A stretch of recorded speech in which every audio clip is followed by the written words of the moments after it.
Thank you for listening to Pal Block Podcast, the flagship Nintendo podcast of Boss Rush Network. Do you need even more gaming and entertainment in your life? Head over to bossrush.net where you can find news, reviews, creators, podcasts, and more focused around the content you enjoy.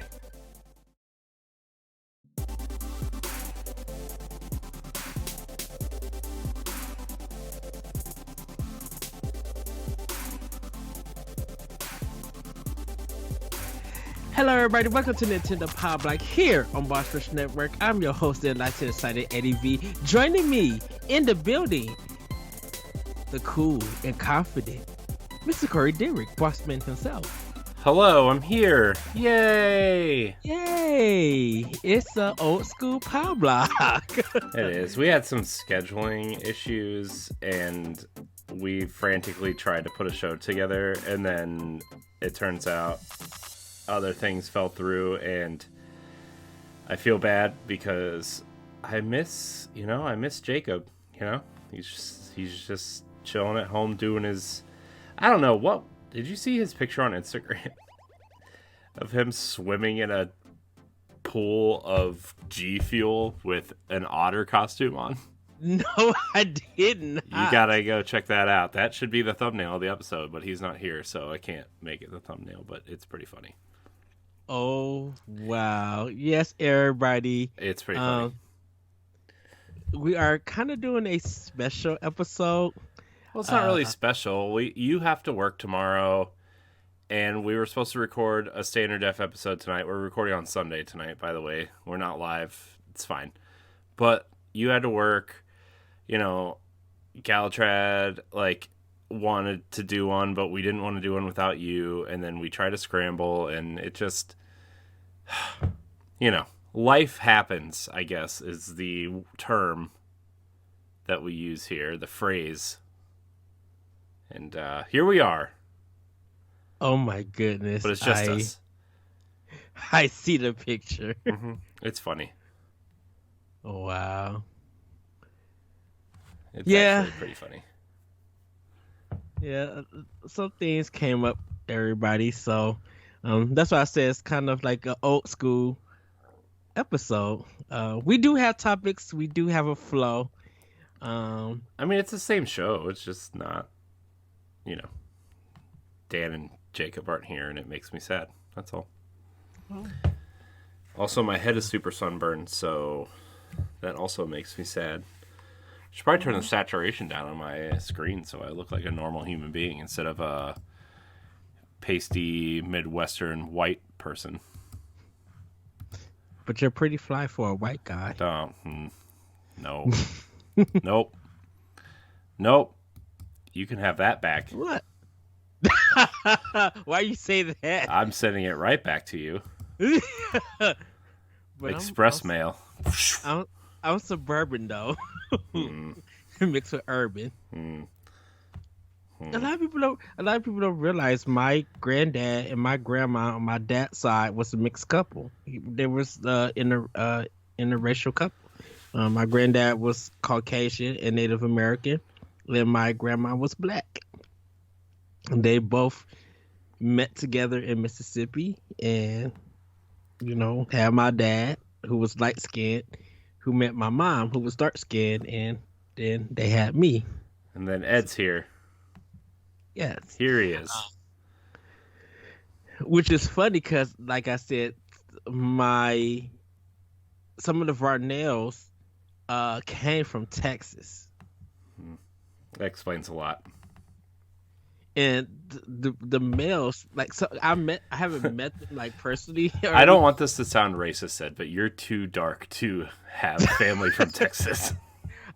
You know what? I completely understand. I completely understand. Especially these days. Oh boy. Well, the thing I was able to find out that a lot of Varnells, a lot of the males, they have a V pattern in their head.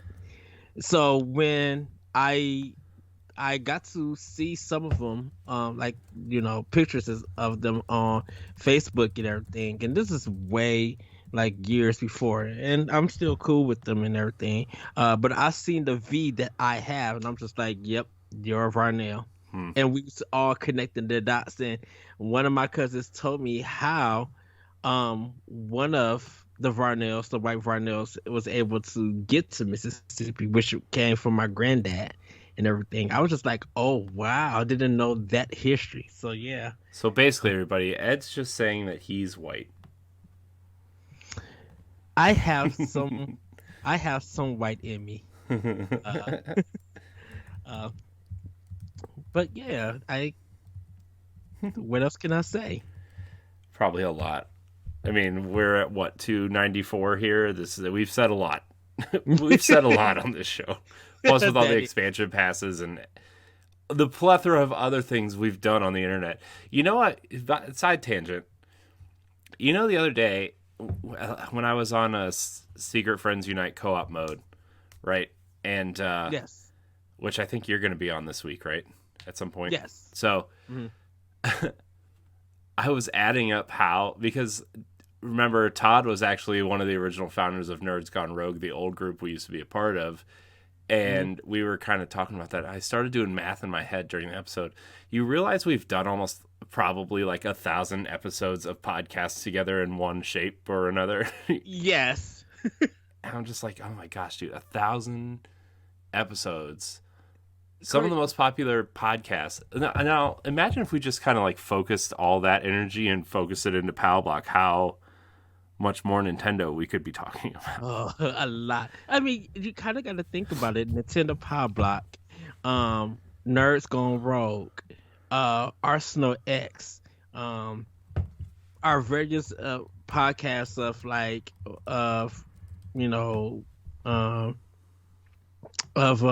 Boss Rush podcast and well, it's not even just that. You think of all the episodes that, like that small stint I was on World 1-1 with you guys, or like optional opinion episodes, or one-offs, or watch-alongs, or reactions, or direct recap shows, right? Like Power to Play, and like all of that. God, dude, what happened to us? Why? What's happening to us? Who let us on the internet? And not only let us on the internet, but did do this much crap on the internet. We're just oh boy. I think it's because going back is Nintendo voice chat. Just at that meeting on that forum on Facebook, and then us just chatting and looking at each other's content and everything. And it's just like, man, because of that, look at all the things that we have done throughout the 7 years we've known each other. Like, yeah. I mean, we've had a good run. It's time to be done. Goodbye. Oh, goodness. No, I'm just kidding. No. Man. No, we already had that discussion where we were like, hey, if we better hope AI gets real smart soon, because if one of us dies, somebody has to be uploaded to the internet so we can keep this show going. Might see it in our lifetime. We'll see. We was just chatting about that in our personal like text chat. I was cracking up. I was just like, "Are you going to use what I think you're going to use?" He's just like, "Yep." And I was just like, "Wow." But I guess, man, that's memory lane. I know. Also, I realized like not all the episodes of Power Block are up on the feed for some reason. So sometime when I'm not busy doing literally everything else, I'm going to start doing that, because episode 300 is coming up, and that's a big deal. I think we've kind of talked about it, and it's been a roller coaster of sorts, we'll say. Yeah, I can say, I think that was definitely in the past. I always looked forward to doing Pop Block. I always, of course, World 1-1 and Optional Opinion and everybody else's podcast. I always look forward to that. But Ed just likes to talk to people, guys. I do. I actually do. And of course, I like to talk to people about Nintendo and video games in general. But mostly Nintendo. We're mostly Nintendo, yes. And Because retro Japanese games. that only I somehow know. I was watching the podcast yesterday. I'm about to say Adult Swim, and it's not Adult Swim. You okay there? Yes. Ed's getting old, guys. He's got too many podcast memories in his brain. I literally do, because even I was watching our Sega discussion that just dropped for Expansion Pass. It was just like, man, we both have a history, not like we have a history with Nintendo, but we got a big history for Sega. Oh yeah, I mean, I was a Sega kid. I grew up with Sega. You know, I mean, I didn't like, I had an NES, but then I had a Genesis, and that was my 16-bit console. Was the Genesis. Right, and so like everything Super Nintendo, unless it's Turtles in Time or Turtles in Time, you know, it's like, nope. Yeah, and like, because of my brother, that's how I had the Sega history with me. Definitely at arcades, I had the Sega history. Yeah, and I was just like watching, just like, man, Sega, just the impact of Sega themselves. I think I've never felt that Nintendo and Sega was competitive, because I own both systems, or I played on both systems, and I never had that schoolyard argument about them. You know. Oh, you on mute, Corey. Oh, I said must be nice. Sorry, my son is crying. I'm trying to be as quiet as possible and have it muted when I'm not talking. So that's. But yeah, this is Nintendo Power Block. Is it? Are you sure? I'm not sure. I feel like we both just had some kind of midlife kind of realization type thing coming about here. I'm just like, oh my god. Well, you brought up talking about all the work that we've done together over the years, and it's just it has me flashing back about just all of those times. And I know we talked multiple times about this, but I'm like, it's such a blessing, and I'm thankful to be able to do it with you and with other people. You know?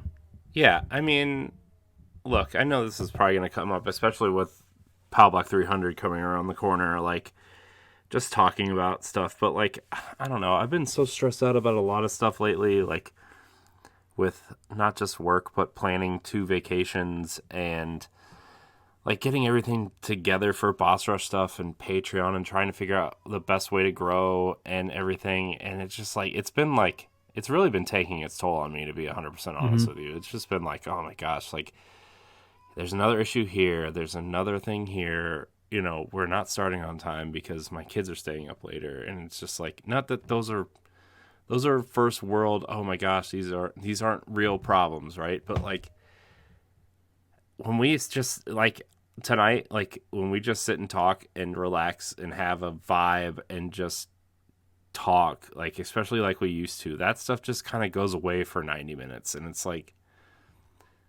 it's kind of nice, you know, because I'm not thinking about the next thing or whatever, even though I'm sitting here on my laptop trying to make thumbnails for the episodes that need to go up this week. But, I mean, you know what I mean? Like, it's just kind of like, it's that remember when we used to do this and it was just like, we would get together and talk about Nintendo and that would be it. We'd be done for the week or until the next time we hopped online, because we would be bored. Because when the show first started, we tried to do 2 or 3 episodes a week, and it was really fun. But then we realized we had nothing else to talk about, so we were like, we should probably scale this back. So exactly. Well, I think it's, once again, it's just that free flow of a show, you know. And yes, everybody, we're gonna get to our Patreon producers. Are we? I don't think we are. No, I'm just kidding. We are. But we do have some questions, and we do have quite a bit of news. We're gonna touch a little bit also about the indie showcase. And I got a good doc mode. I think me and you, Corey, gonna have a really good conversation about this doc mode. And it's a very good. I feel like it's a very good laid back doc mode question to have. So before we get into our shout outs to our producers, I know normally we'll say what we did over the weekend, but I kind of want to hop into Snacktendo right now. So everybody, it's time for Snacktendo, and I am going to start this one, Corey, because you're going to kind of be amazed or question my taste like you always do. So I went to Target and I was just browsing about. Had to go pick up some headphones, and it was like, you know what? I'm already here. Let me get something to eat. And I went to the small little pizza section, you know, where you could just microwave a piece of stuff. And DiGiorno's has 2 new mini size like flavors or toppings or pizzas, I should say. One of them was barbecue chicken, and the other one was chicken Alfredo. And I was just like, oh, this is interesting. So I didn't try the barbecue one yet. I'm gonna try that a little bit later on tonight. But I tried the chicken Alfredo when I got home, and I must say it's good. It really tastes like chicken Alfredo. So of course, it's white sauce and everything, but dude, my mouth was agape. I'm like, this is really, really good. Sadly, I didn't get no snacks or anything. They didn't really have snacks that I was looking for, and I forgot to grab my Lifesaver gummies. But it was really good. It literally surprised me. I'm like, ooh, we need to get this at my job. But I'm gonna try the barbecue one, the barbecue chicken, and report on that next week. But yeah, good for you, DiGiorno's, for the chicken Alfredo pizza. I gotta tell you, the last time I had DiGiorno pizza, it sucked. Like it was really bad. Sana and I like we when we were like when I was working like not great jobs and we were like trying to figure out how to pinch pennies and stuff, we would sometimes we would get like, you know, the Aldi pizza, right? And yes, and man, one night Sana brought home a DiGiorno pizza and we cooked it and we just couldn't figure out what was wrong with it, because like underneath was like totally burnt, but everything on top was still like doughy, and cheese wasn't melted right in the middle, but it was like brown on the outside. And it's like never had this problem with an oven baked pizza before, and haven't had it since. So yuck. Oh no. Yeah. I will say Jack's Pizza though. That Jack's Pizza, like on a Saturday night after work, because we do it. We got sometimes a lot of 2 for $5 sales for our Jack's. Spot on. I think that's the only kind of like thin crust pizza that I do definitely enjoy when it comes to like buying it from a grocery store. And all these pizzas is good too. Shout out to Aldi with their pizza. They're when in a pinch and on the budget, they some good pieces to pick up. Yeah, they really are. I mean, they're like the best oven baked pizzas. Mama Cozy's, you get that 4 cheese pizza or the Supreme, or what we like to do is get the 4 cheese pizza and buy a pack of pepperoni and just pepperoni it ourselves. Oh, it's so good. I need to get the did I get the Supreme? No, they were sold out. That's why. The other one I've always wanted to try too was like there's a chicken bacon and ranch pizza that they have, but I've never gotten it because my wife doesn't really eat bacon. So yeah, we did not do that. Ooh. I would like to someday, but we did not. I know Friday I bought the employees at work Domino's, and it was good. I actually did a full pepperoni, and and then did one that's like specially just for me. But I definitely did a pepperoni one for everybody. Because I found out that my store manager, she had to leave and go to another store. So I was just like, you know what? I'm just gonna order food since I can't leave the store.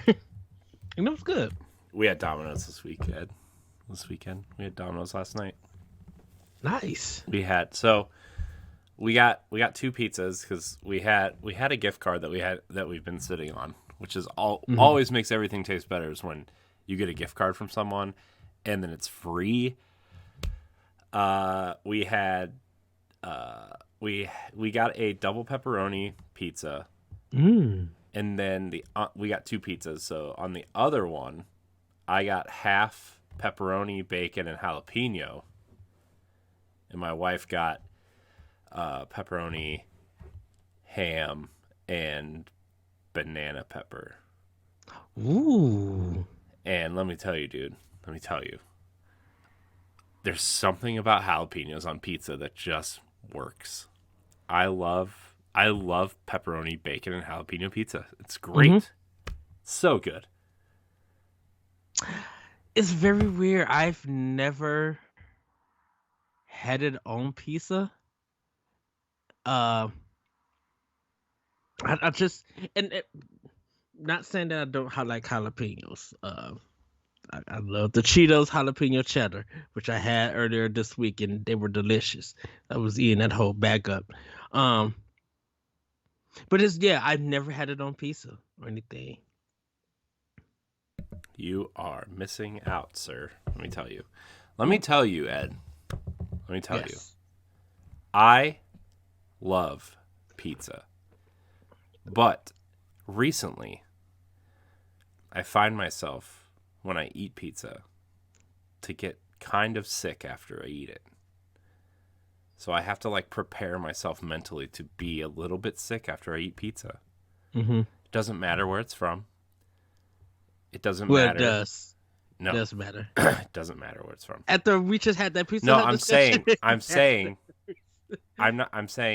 it's not Domino's pizza specifically that makes me sick. I'm saying, no, it does matter where it comes from. Okay, don't give me this nasty Pizza Hut garbage, Ed. Don't give me this racist Papa John's pizza where they put the toppings under the pizza. Anyways, not having this conversation again. It just I have to mentally prepare myself and be like, okay, you're gonna eat this pizza and you're gonna feel like complete garbage afterwards. Now, granted, it might be because I'm getting older and my stomach just can't handle garbage food anymore. But man, Domino's pizza is the best pizza. And I stand by it. Best low-level pizza, I'll say. It's not the best pizza. But I digress. Although, last week at work, we had a pizza from a place called Three Palms. And it tastes just like New York-style pizza. I got the spicy pepperoni. It had a really fancy name, but I don't know what the fancy name is, but it was some of the best pizza I've ever had. I think what they did was it tasted like they put the crushed red pepper in the sauce. Ooh. And then cooked it that way. That's what it tasted like to me. Did you taste the pieces in the sauce, or it's just the flavor was actually in the sauce? The flavor of it was actually in the sauce. Ooh, that's interesting. Yeah. So I don't know how they cooked it, but it was really good. And it was the closest thing to New York style pizza I've had since we went to New York. And like I said, New York style pizza has ruined all other pizza for me. So I just expect mediocrity across the board. Which I've never had New York style pizza. Yeah, well, you're stuck in deep dish hell in Chicago, so. Hey. Hey. I think if you ever come to Chicago, we're able to hang out and have food. And shout out to you, Grayson. You have to be our tour de force. I think you would enjoy some of the Chicago styles. I just like to give it a hard time because there's a chain. I don't know if it's like a. I don't know. It's got to be just like an East Coast to Midwest type thing, but it's called East of Chicago Pizza, and their specialty is a deep dish pizza, and it just does not. It doesn't do anything for me. It's just this thick pie crust, and you put all the garbage in the middle, and then it's just like it's like a literal pie. I don't understand. It hurts my brain to think of what a deep dish pizza is because it's just like a literal pie with garbage in the middle. That's not how it works. Well, I think it's... And then you put the sauce on top. What is that? What is that? Come on. Because a lot of people like to taste the sauce first before they get to the cheese and everything else. No. That's I'm actually blasphemy. shocked. I'm actually shocked that there's pizza that is made that way. I as a kid, I literally thought pizza was crust, the tomato sauce, cheese, and toppings. That's how it's supposed to be. That's how it's supposed to be, Ed. Every other way is wrong. But then I didn't know that the crust could be done a different way. Like it could be tucked in. It could the deep dish way or it could be thin crust. Like I didn't know all of that. My thing of pizza was Pizza Hut's pizza, and then thin crust pizza like Jack said, some of the like family restaurants or chains that they own and stuff. Like that was my vision of pizza. Because we weren't getting Domino's. And I think until Domino's changed their recipe, that's when it was just like, okay, now it's Pizza Hut, Domino's, and wherever else. You know. Okay. Well, shoot, we were trying to go to a home run inn because I literally want to taste a home run inn pizza from the restaurant, not the ones that I buy at the store. That's my next goal to try. Because Uno's was the bomb.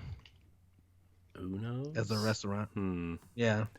Isn't Uno's like the chain in that area? Because there was Uno's at the airport when we were there. Yes. So. Yeah. But our Uno's like left, and they're somewhere else. That Uno's became a Popeyes now. That's better. Well, there's a Raising Cane, like literally across the street from the Popeyes. I'm like, oh dang. My parents swear by Raising Cane's, but I've never been. Good juicy tender chicken. Their sauce is really good, but it's nothing. It's really not like, ooh, this is the best. I'm like, no. I mean, they're the only kind of chicken tenders that I'll be like, yeah, I need to eat this with the sauce, because if I eat it with anything else, it's not going to taste right. I love how we just turned this into Nintendo Snack Block. Just talking about food.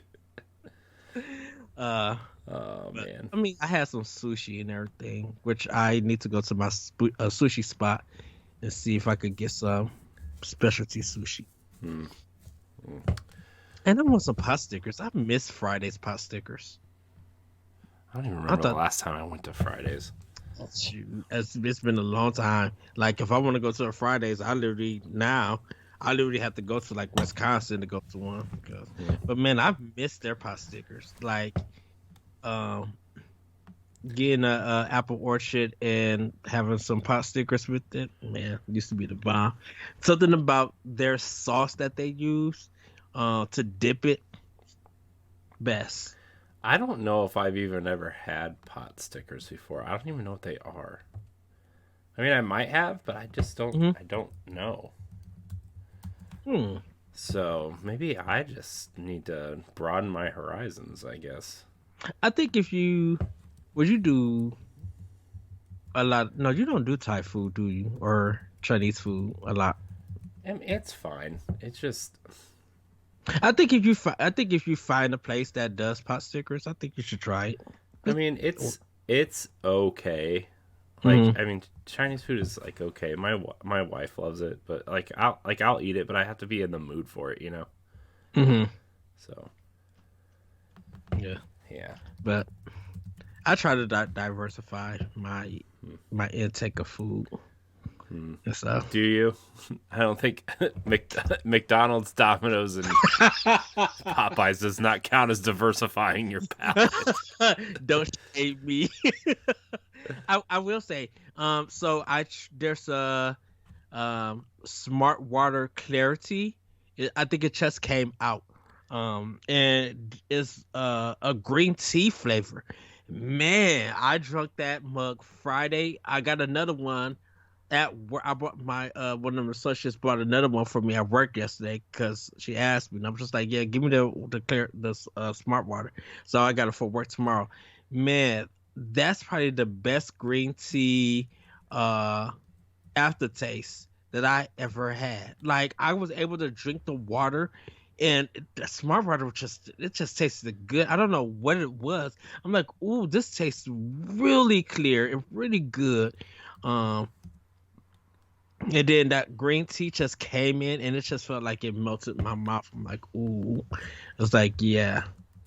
So, drink wise, everybody, I had water and not Mountain Dew or something. And then I had some fudge ice cream from Ben and Jerry's. We had ice cream tonight. We went to this place that lets you kind of create your own ice cream. And like, well, I mean, like you put the ice cream in, and then you can tell them what kind of. It's kind of like, I don't know if you have like a Cold Stone or anything. Yeah. It's kind of like that, but it's not that. It's called Sweet Frog. It's like a local chain, and got some chocolate ice cream with some Oreo chunks and some hot fudge.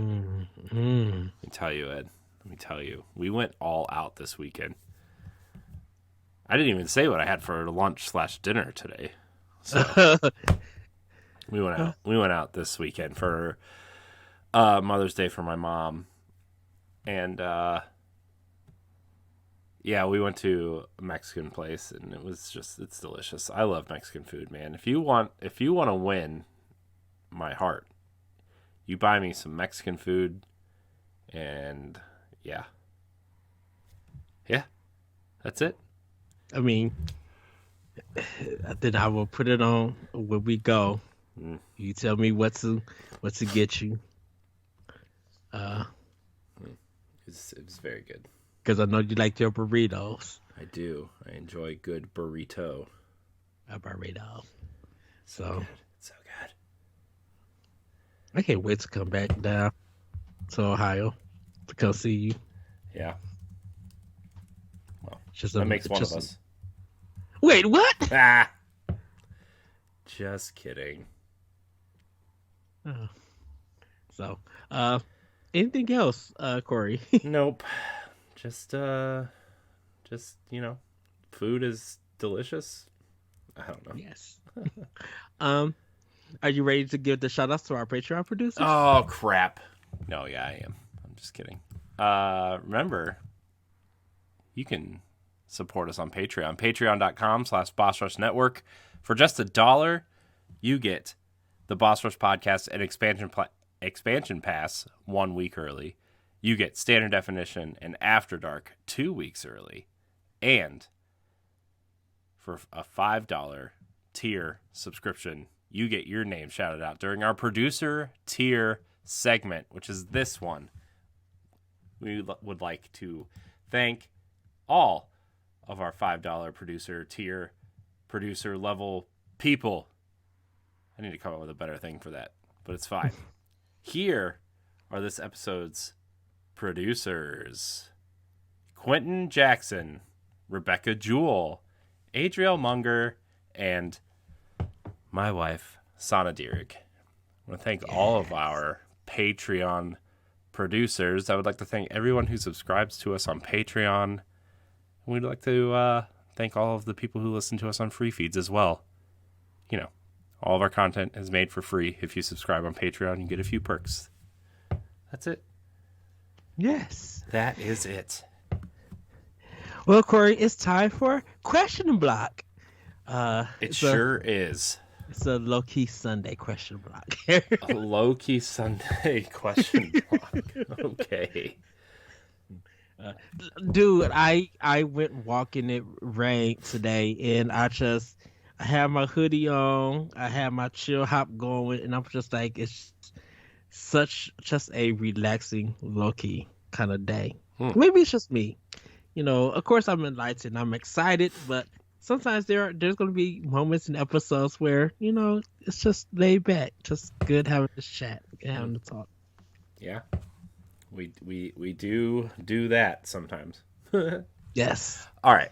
So, hold on. Did someone really write in named Mountain Drew? Yes. What? He is one of my friends from Twitter. Oh, my goodness gracious. Yes. Wish I had a cool name. You do have a cool name. Anyway, should we answer some questions, Ed? By the Yes. way, I haven't been taking producer notes either. I haven't been taking any timestamps. It's all right. I can fix it tomorrow. It's fine. All right. So, question block. Remember, you can tweet at the show at Powblock Podcast. You can email us at nintendopowblock@gmail.com. You can, DM us whenever. Look for our question post during the week, or you can just tweet at us without finding it. It's fine. It's all fine. Get it to us. So, our first question is from Mountain Drew. He says, in your opinion, will Breath of the Wild 2 have the same impact that the first one had, and you expect it to have some elements from past games? I have thoughts, Ed, but I'm going to let you go first. Okay, so I'm going to answer the first question. Yes, it will have the same impact, and I think it's going to go above and beyond the impact. I think with Aonuma and the team and those young creators, of course they're doing the sky and probably changing up the world map. I think they're going to be doing something different that's going to really make you pay attention to it, where people probably are going to move from Breath of the Wild to Breath of the Wild 2, where they're playing it for years and showing what they're discovering and finding, and just making you realize that, okay, you guys took the front of open world games and made us really care about it. Now you took it to another level. And I know this is going to sound kind of crazy, but I think it's going to separate itself from like any Elden Ring comparisons, GTA, or any other open world. I think it's going to do enough, or probably even do a lot, that's going to have us re-examine why the open world genre for Zelda fits and why it's redefining it. And so that impact is going to be like, okay, now I know why y'all delayed it. Now I know why this is incorporated in. Now I know why, the story matters and stuff like that. But these gameplay ideas that you implemented and improved of, and maybe even feels creative and new, this is going to have us look like they did it again. That all that time, all that delay, all that work that Monolith Soft put in with the team, all of it just is going to be impactful. I feel like it's going to be another. It may not. I'm not talking about Metacritic rise. It may not hit the same as Breath of the Wild just yet until we see the game, but I think it's really going to get us talking throughout that whole year about that game. No matter what platform that you play on or are familiar with, this is going to be the game everyone continues to talk about. Okay. I have thoughts. Will it have as big of an impact as Breath of the Wild? My answer is no. It will not. But But what I do think is that it's going to build on, because Breath of the Wild had such a, it changed the way we thought of Zelda, and it changed the way we thought of Nintendo in terms of creating a brand new experience out of their existing IPs, right? It's still the standard of, like, I think it's even bigger. Oh my gosh, why is my nose so runny? Sorry.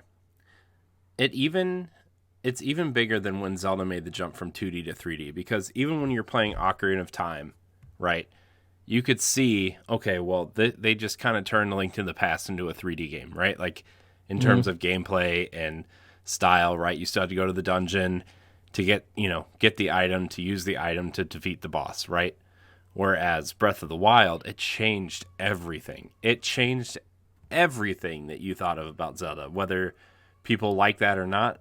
Like, there's a lot of whatever out there, right? Sorry, my son is crying in the background. But it's like Breath of the Wild 2, or whatever they decide to call it. We know the basic concept of that game, right? We've played it. It's called Breath of the Wild. What they're gonna do is build on that foundation, and they're gonna change some things that, okay, maybe people didn't like this, maybe, or what I hope for is like a crafting system. Hold on, he's so loud. Well, I think when I think of impact, I'm thinking about kind of like the climbing ability, how people wish every game had implemented where you could just climb anywhere. Yes, the stamina bar, give or take, but realizing what they were trying to go for, trying to place that kind of realism with a little bit of fantasy and science in it. I think that's the kind of impact I'm somewhat kind of thinking of, in a sense, where it's going to feel like, if I do this and get this result, these results could come actually maybe conclude in different ways that I didn't expect. And definitely when we see how the time mechanic is played into this game, because it's going to be very interesting how this game kind of tries to be. Yes, it is a sequel, but it's a sequel that stands on its own. So that if we need to talk about the Zelda franchise, Breath of the Wild, we could talk about that on its own. If we talk about Breath of the Wild 2, we could talk about that on its own also. Breath of the Wild had such a huge weight on its shoulders, right? It was one of the most anticipated games for the Wii U, right? And it came out at the tail end, but also it was launching a new system. And as great as we all think the Switch is now, everybody was so down on Nintendo at that time that this game literally had to carry a brand new system, which yes, it did, right? And it changed the way we thought of Zelda. It really did. It had to not only carry a brand new system, it had to satiate the people who bought a Wii U. It had to extinguish the bad taste people had in their mouths from Skyward Sword and Twilight Princess. And it just had a lot that it needed to do to recover people's love for Zelda. Now, granted, I know people love Skyward Sword and I know people love Twilight Princess, right? I'm one of those people who loves Twilight Princess. But a majority of the gaming public, or whatever you want to call them, don't like those games. And Breath of the Wild had to change their minds on what Zelda is, right? And it did. Now, granted, it was missing dungeons and it was missing, proper quote-unquote old-style Zelda things where you had to go get the item to fight the thing, but, like, it gave us this really amazing open world, and it gave us this cool shrine system and it gave us, so many cool things to explore and find, and the memories, the way it told a story. It gave us voice acting for its first time. It did so much that its sequel could never have the same impact that Breath of the Wild did, right? It just can't. But what it can do is build on that foundation. It can build on what made Breath of the Wild special, and it can start bringing back some of these things that people missed, like proper dungeons. That was one of my biggest critiques of the game. Is like the Divine Beasts were cool, they were interesting puzzles, but they were essentially just giant shrines, and I miss the classic Zelda dungeons. Now, granted, my solution to this, I don't need the like, oh, well, you need the boomerang to finish this dungeon, so let's go find the boomerang in the dungeon to finish the dungeon, right? I don't need that. But one of the other biggest critiques of Breath of the Wild was the breakable weapons. My thought was, you don't have to do the dungeons, but the dungeons give you an unbreakable version of a weapon, right? An unbreakable boomerang, an unbreakable, I don't know, hook shot. I'm sure the hook shot will be introduced in this game because that's something that was missing. Just like unbreakable versions of these weapons, which I also think they need to bring crafting in because I think that would be a great concept for this game as well. But, new moves, like we saw him kind of morphing himself through a rock, underneath a rock and morphing up to the surface, right? Yes. So, I don't know. I think there's a lot of cool things this game could do. We've had a lot of conversations about this, but now we kind of have more footage that we can kind of speculate on things, right? Where the Master Sword is like melting away in that one footage shot that they showed us, right? And yes, that kind of changes some things that I was thinking, but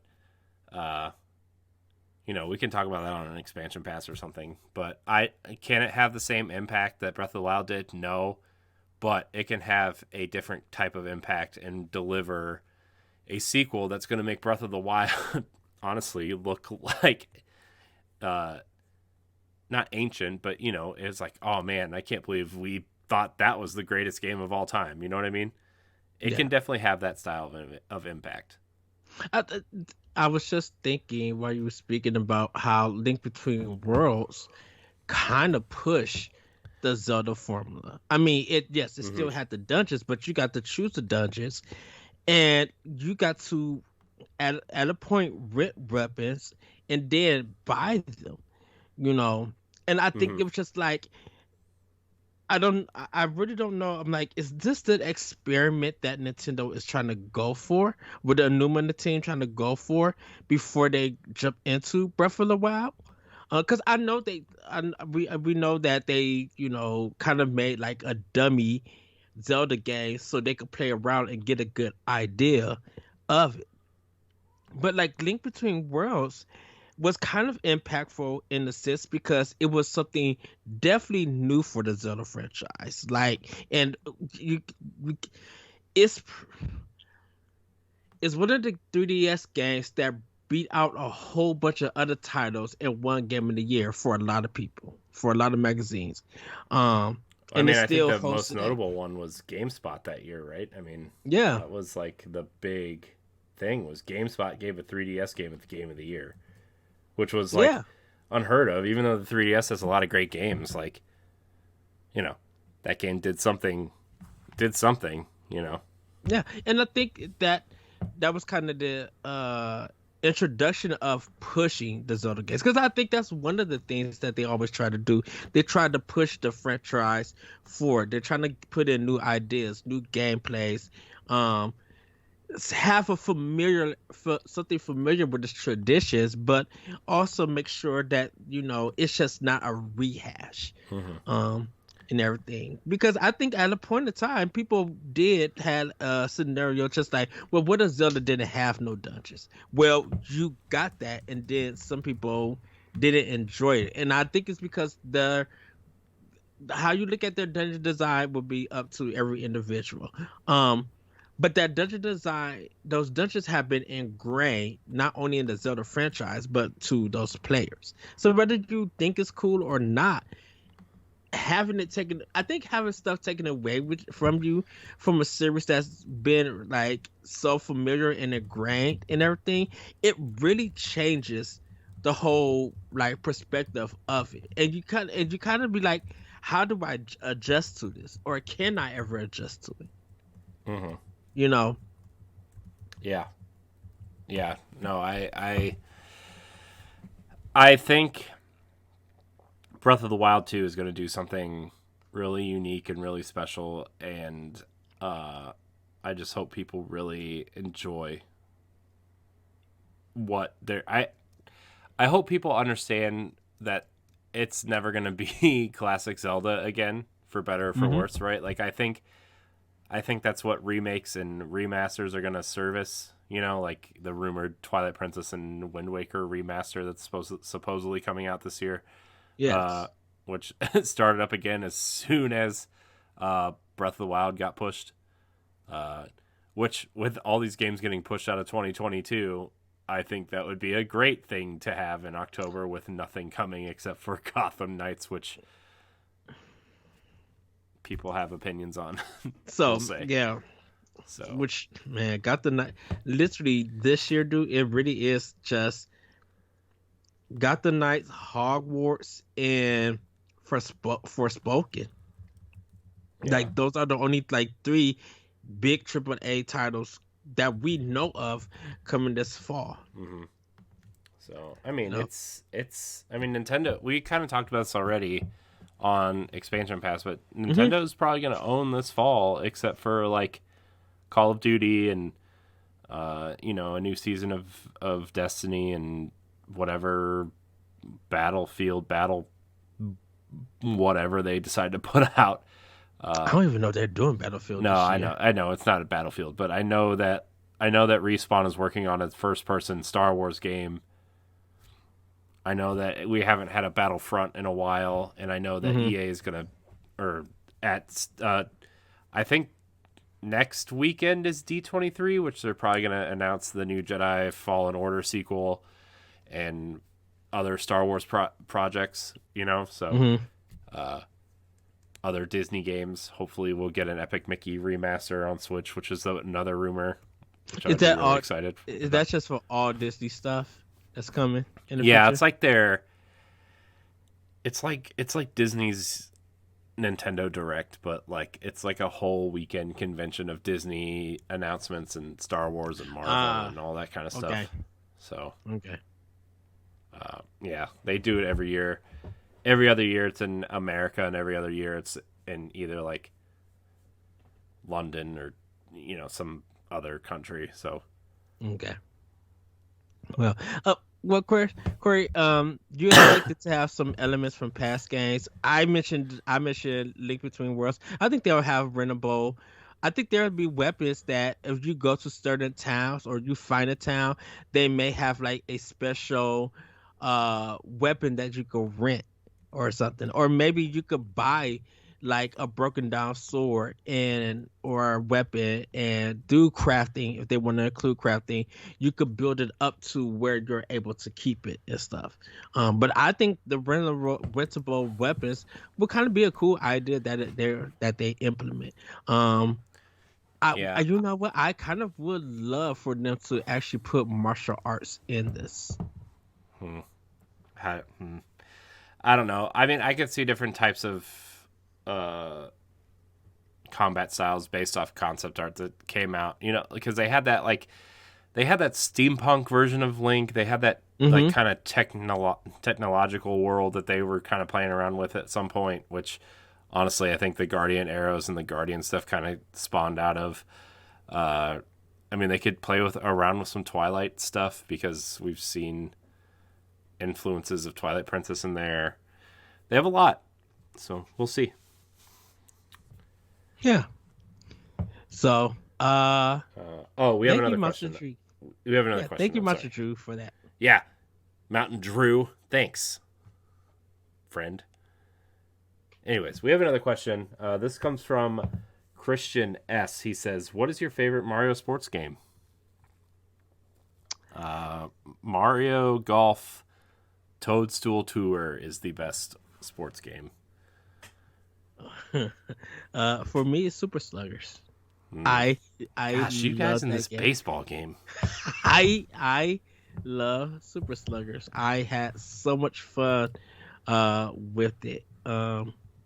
Just like definitely, and just the way that it just continued to sell years after that game came out. Like even when the Wii U was out, dude, that game was selling at $50 a pop. I guess, but man, it's fine. You know, Yeah, because I think Mario Kart, I still consider that as a sports game. it's not a sports game. I mean, it's racing, but I mean, that's why I said I would consider it. I don't know about anybody else, but I would. But like for me, Super Sluggers was definitely one of my faves. I definitely enjoyed that. Yeah, I mean, it was fun.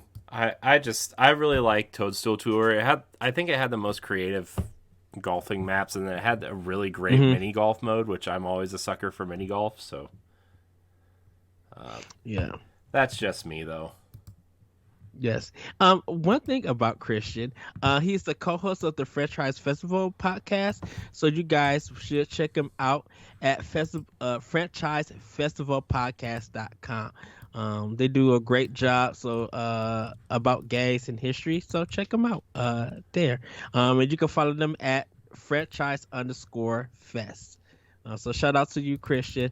Wanted to make sure I give you that plug because he does participate in a lot of the Nintendo and Boss Rush content that we post. So shout out to him.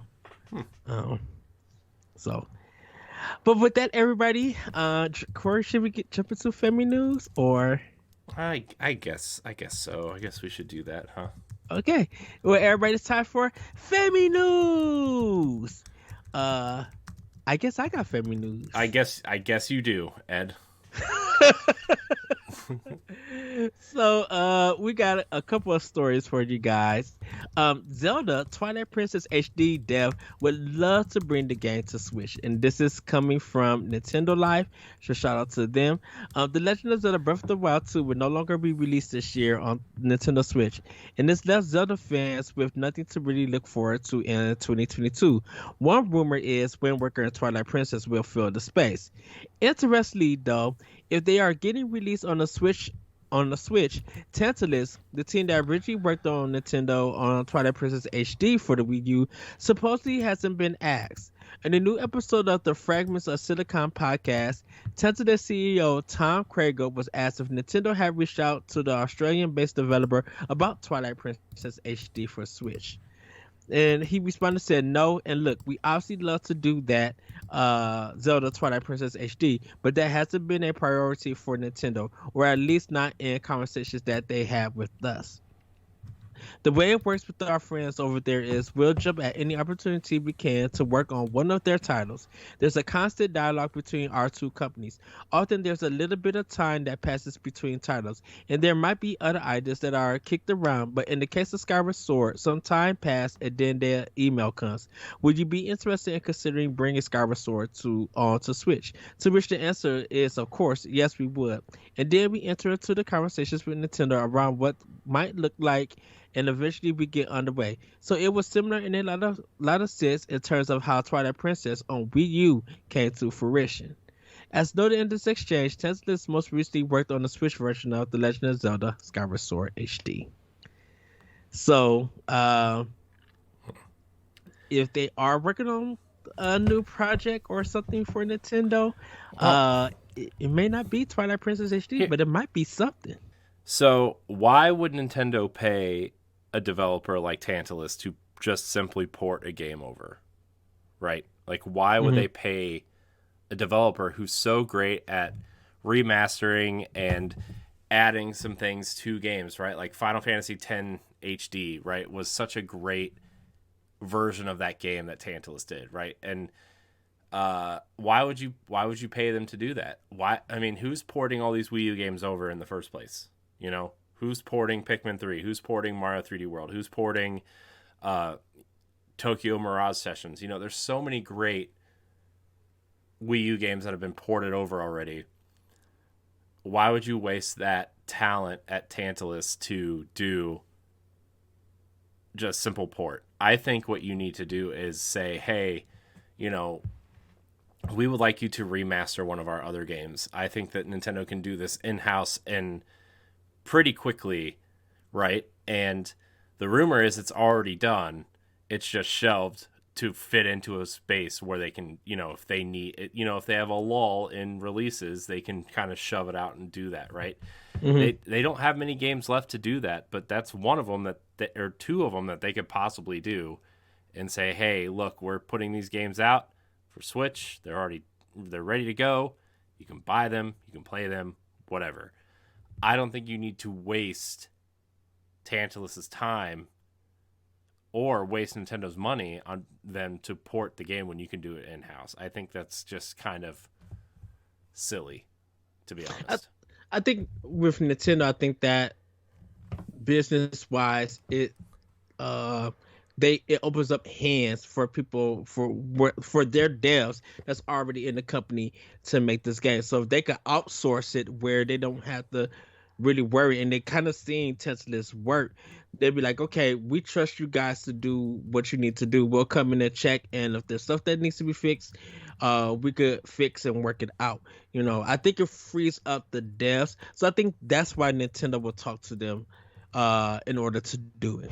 I think it's just a freeing up the devs so that their own developers within the Nintendo first parties could work on games that are coming soon to the platform, or that's like probably in final production, just ready for it to be announced, and everything. Because I think they probably just like, we don't want to take anyone away from the Zelda team or anyone to work on something that, you know, is that we would love to bring out, love to use it as a fill gap game. But because most of the work, we could probably outsource it and they know their work and everything, bam, we could just do it that way. And they wouldn't have to worry about it. You know? Yeah. So, I mean, look, I think Tantalus does great work. Mm-hmm. I think they are a better studio than just porting a game they've already ported over to a console once before, right? I mean, yes. Twilight Princess, they redid a lot of the models, they redid a lot of the assets to make it look prettier and up to date.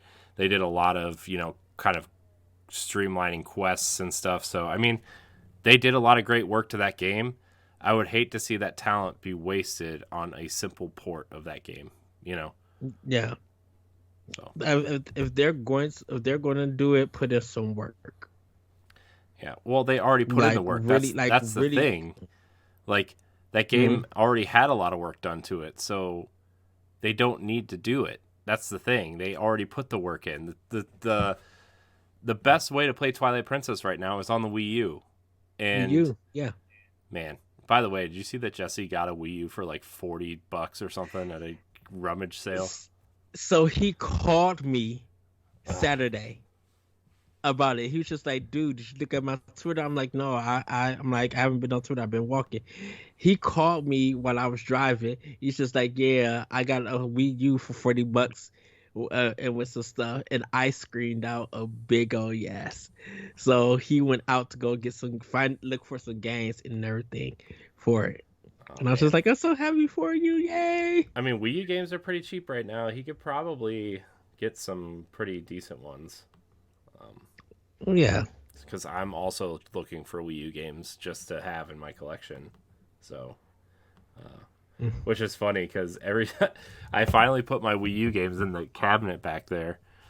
And I have more Wii U games than I do original Xbox 360, Xbox One, and Xbox Series physical games. I have more Wii U games than all those consoles combined. Oh, wow. It was funny. It gave me a good laugh. Although I know I traded in a lot of games to go all digital on Xbox, but I kept a few. So, man, Wii U, great console. Everybody should own a Wii U.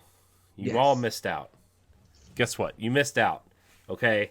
You missed out. but not really, because all of the best games are on the Switch except for 2 of the 3 best Zelda games and the best Xenoblade game. Yes. Well, we're going to move on quickly to Nickelodeon All-Star Brawl reveals 2 new characters. They're going to have Jenny Wegman from My Life as a Teenage Robot, Hugh Neutron from Jimmy Neutron, from Jimmy Neutron, and Rocco from Rocco's Modern Life. Jenny is available now, and you guys could check her out. She has alternative skin and a moveset. And my thing was, this game is still available to play. And I told you, yes, it's very popular, but we don't talk about it because we're not 12 years old.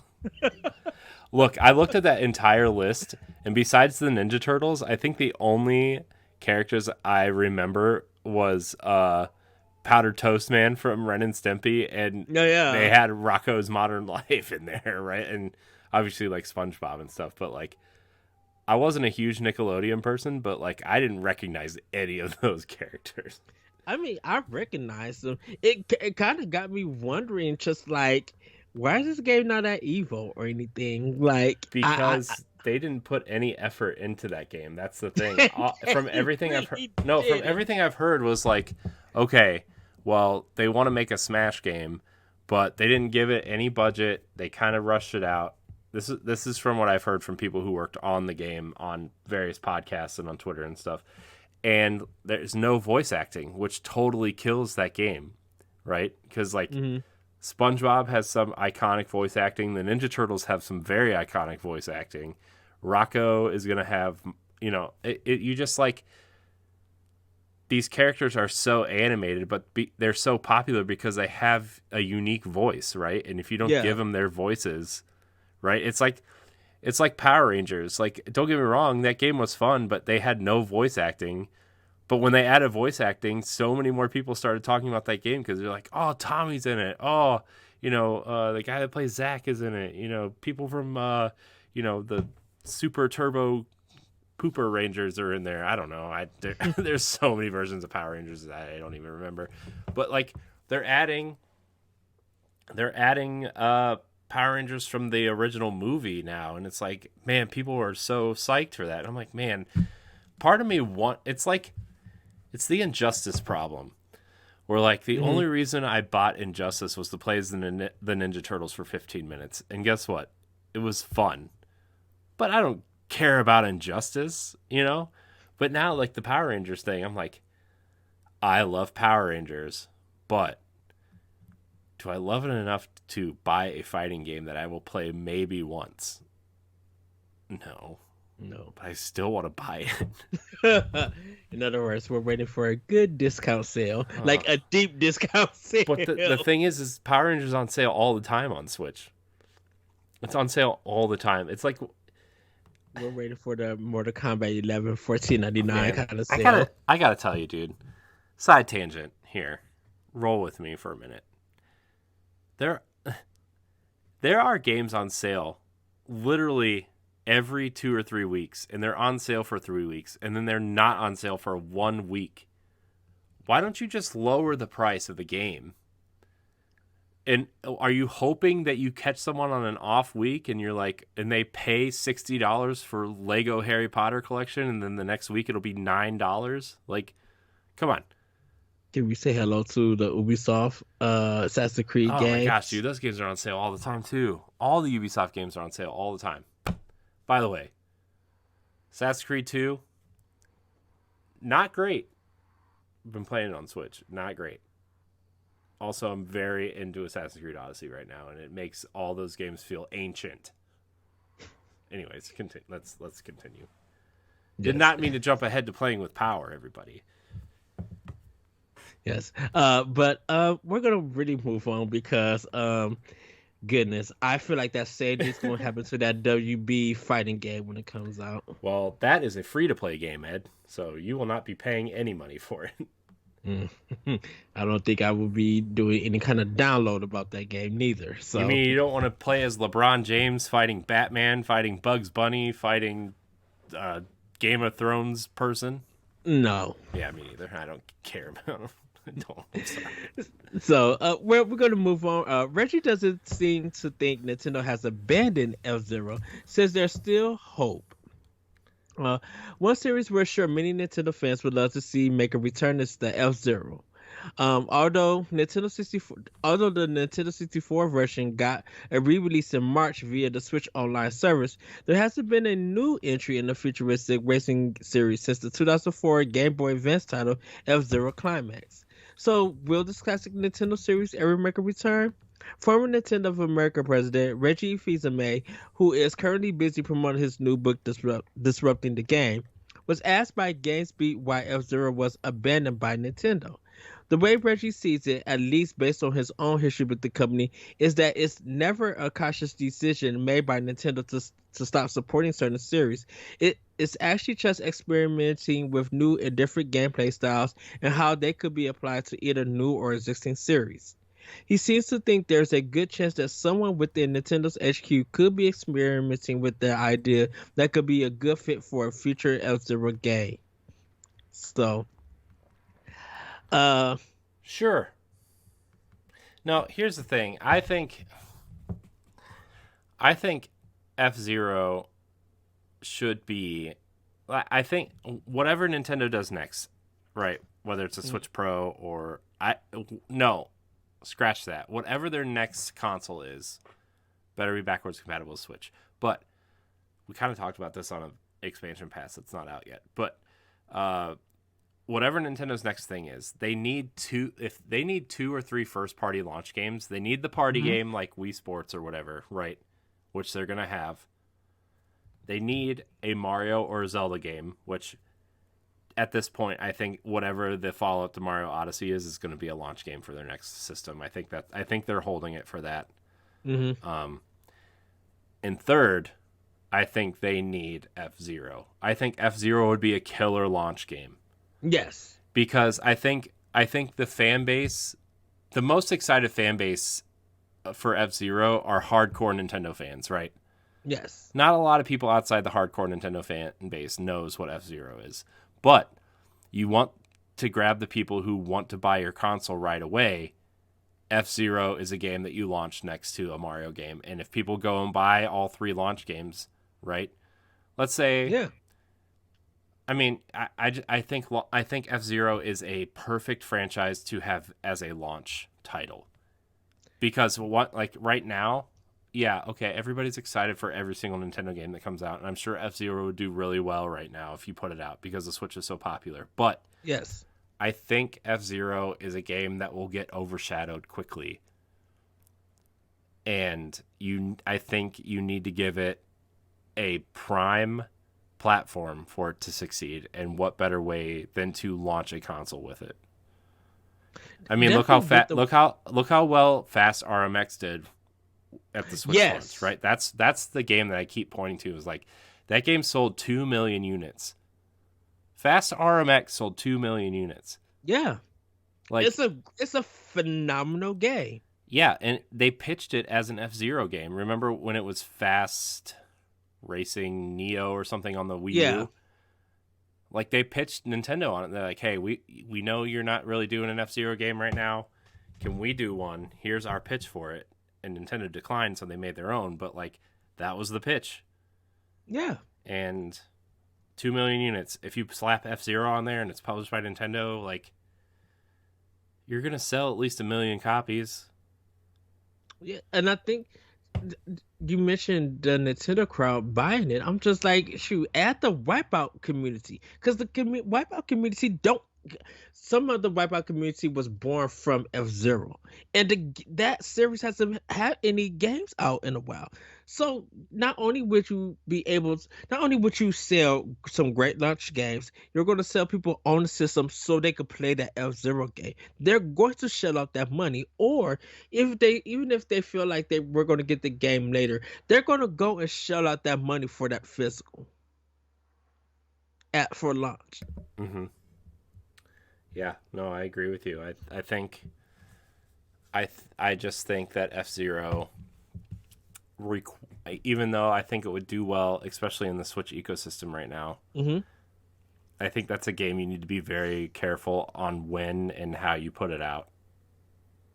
Because it's not as popular as, say, I don't know, Mario Kart that sold almost 50 million units on the Switch alone.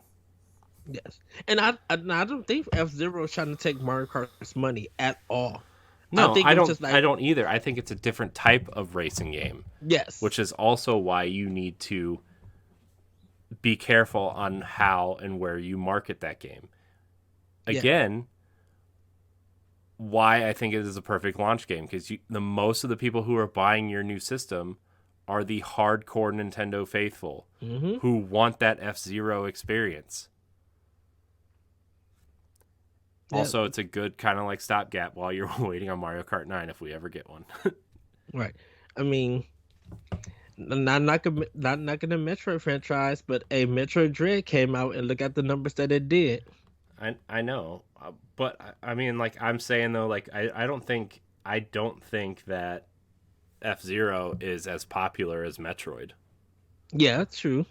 But it has the potential to hit at least past 1 million sales. At least to get Nintendo interested to be like, oh, you guys really did want one because it's selling this and it's on a consistent sale base. Yeah. You know, there are just some Nintendo games that is still on the NPD from its release that's doing numbers. And F-Zero has that chance to consistently be on that list. Yeah. I'm just saying. Yeah. So I agree with you, Corey. Yeah. Great answer. Perfect. We can move on to our last. What is this? Family Feud? Good answer. Good answer. Gosh, dude. Sometimes I get stuck on Instagram, the Instagram stories, and there's like a whole thread of Family Feud ones of just Steve Harvey reacting to answers. It's so funny. I love Steve Harvey. I don't care what anybody says about him. He's hilarious. Well, everybody, for our last story, Kirby 64, the Crystal Shard, is coming to Nintendo Switch Online this week. You guys will be able to play it on May 20th.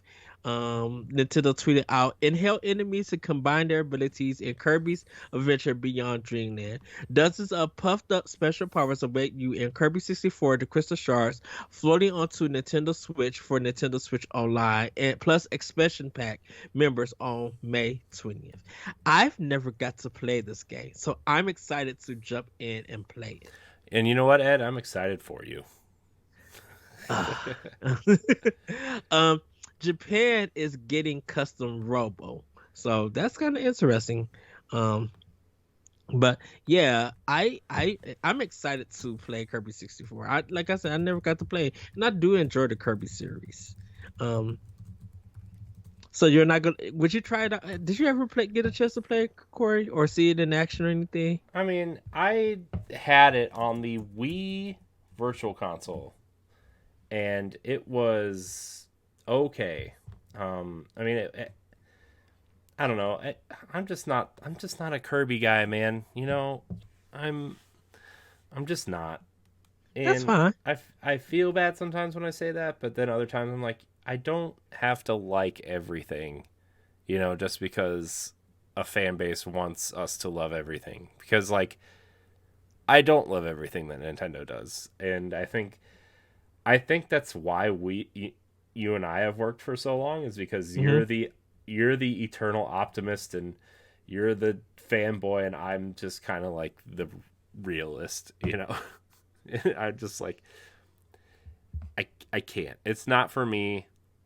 I might try it out so we can talk about it the next time something happens. But good news though. By the way, got me one of them N64 controllers. Yay! So that's why I've been waiting on playing Nintendo. That's why I've been waiting on playing Nintendo 64 games. Is because I wanted the controller, because they don't feel right playing them any other way. Just like we'll get into this with playing with power, because I have a lot to say about some things. But I might try it out when I get my Nintendo 64 controller. Okay. Well, everybody, that has been Femi News. Okay, and so before we quickly get into Docomo, Nintendo had their Indie World Showcase on May 11th, and we're just gonna quickly run through some games and talk about them. You could go to bossrush.net and get the recap if you guys missed the show. Um, there are trailers, a little description for them. Some of these games are out, and some of the games are coming this summer and this fall, and some are coming later this year. Some are ports, and some are like kind of brand new games. So we're just gonna run down quickly. We're not gonna go through everything. So the games that are out is a game called Soundfall, Mini Motorways, Gibbon, Beyond the Trees, Opus Echo or Star Song Full Bloom Edition. And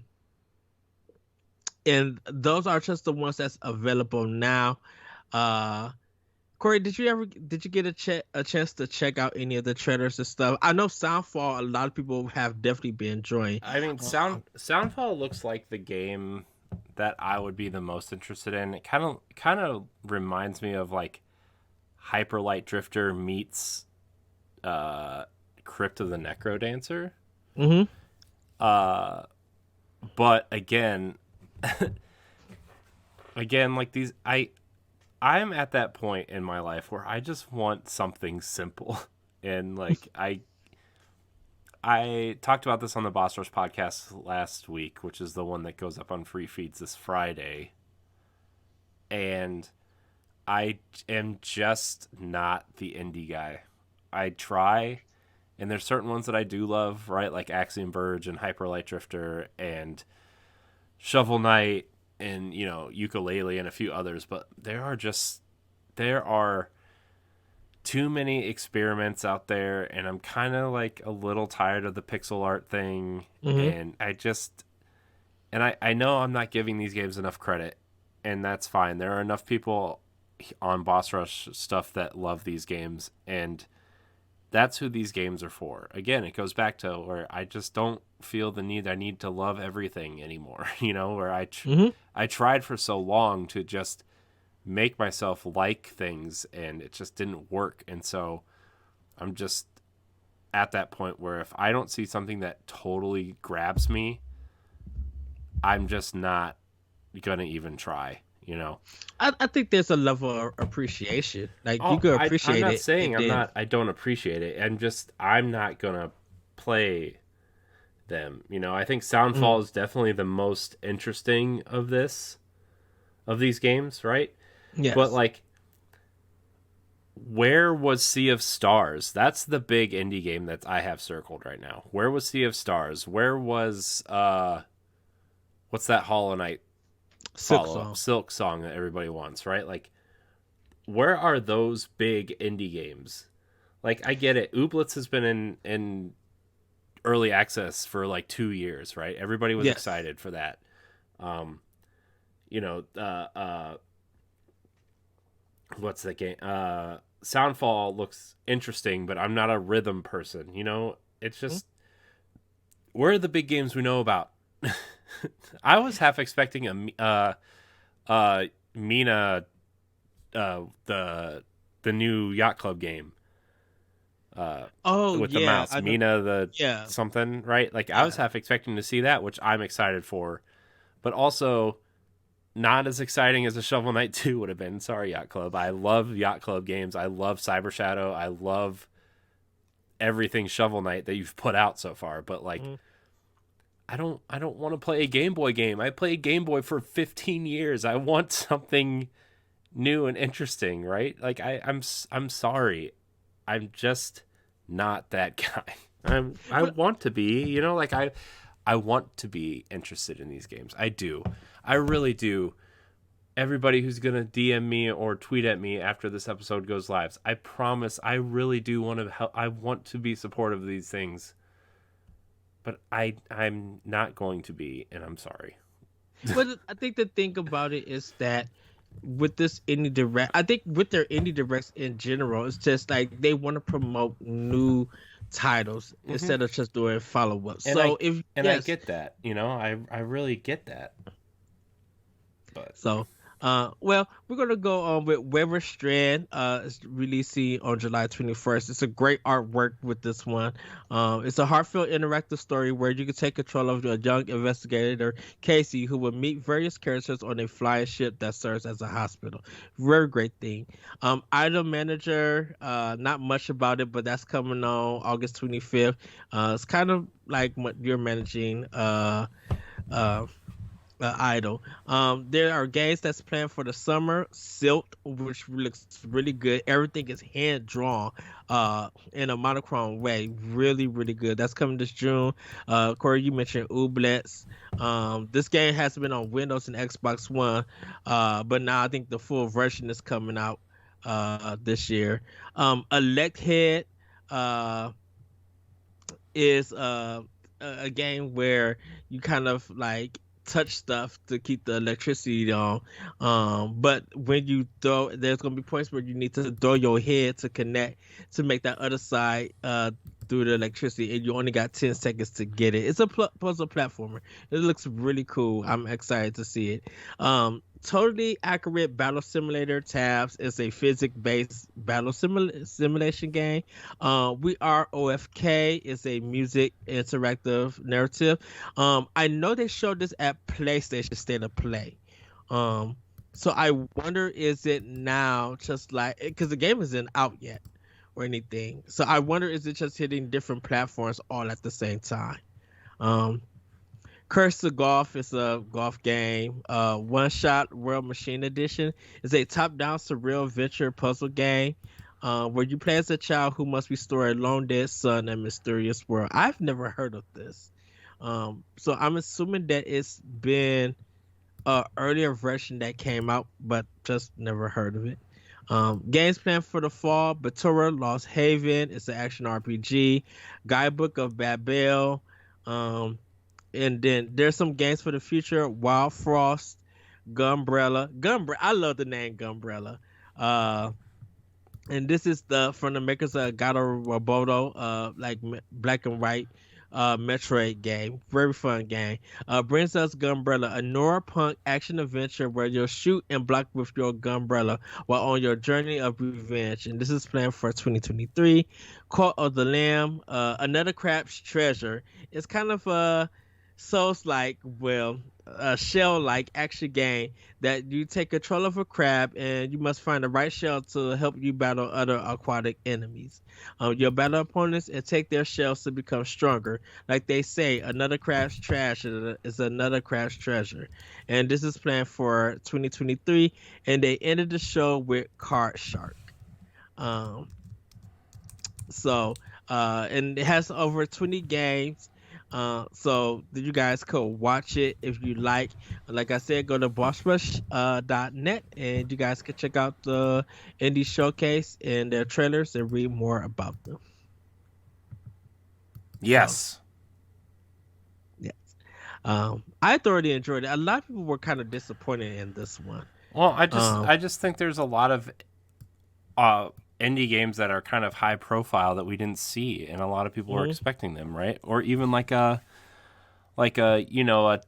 almost like a Tunic release date or something, right? Like, I mean, I know Tunic is has a Xbox kind of exclusivity deal, but those only last about 3 to 6 months, right? And so I'm really shocked we didn't see Sea of Stars there, or Silk Song, or something else. Well, I think it's the developers just, I know it's probably Nintendo not asking them or anything, and those developers are probably just like, well, we really don't have nothing ready to put together to show you guys, so we're going to pass, and maybe later on in the year when it's time to update and show everybody, we'll go from there and show it. Because Team Cherry, they did that with Hollow Knight. It took a long time. They kept delaying the game before Switch. So if they're not talking, they're probably, hopefully they'll be talking later on this year. And because they're a small team, and I think that's the one thing about it is that when these indie games come from a small team, I think they're just excited to be in the indie showcase because they know that it's going to get people talking or at least interest in it and stuff. And then when more information gets ready to release, they'll be able to put it out and go talk about it.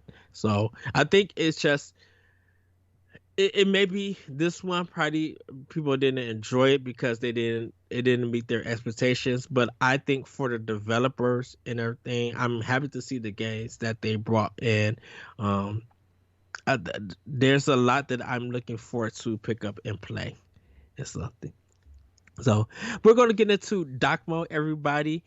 Normally, Elite Black Agents, we would get ready for E3 and predict announcements for the showcase. Since word of a Nintendo showcase hasn't been announced yet, I thought we would have an open conversation about Nintendo's impact at E3, past and present, a little history of Nintendo's Space World, and if trade shows for Nintendo is great for business. You ready, Elite Black Agents? Let's go. Well, it's just actually me and Corey.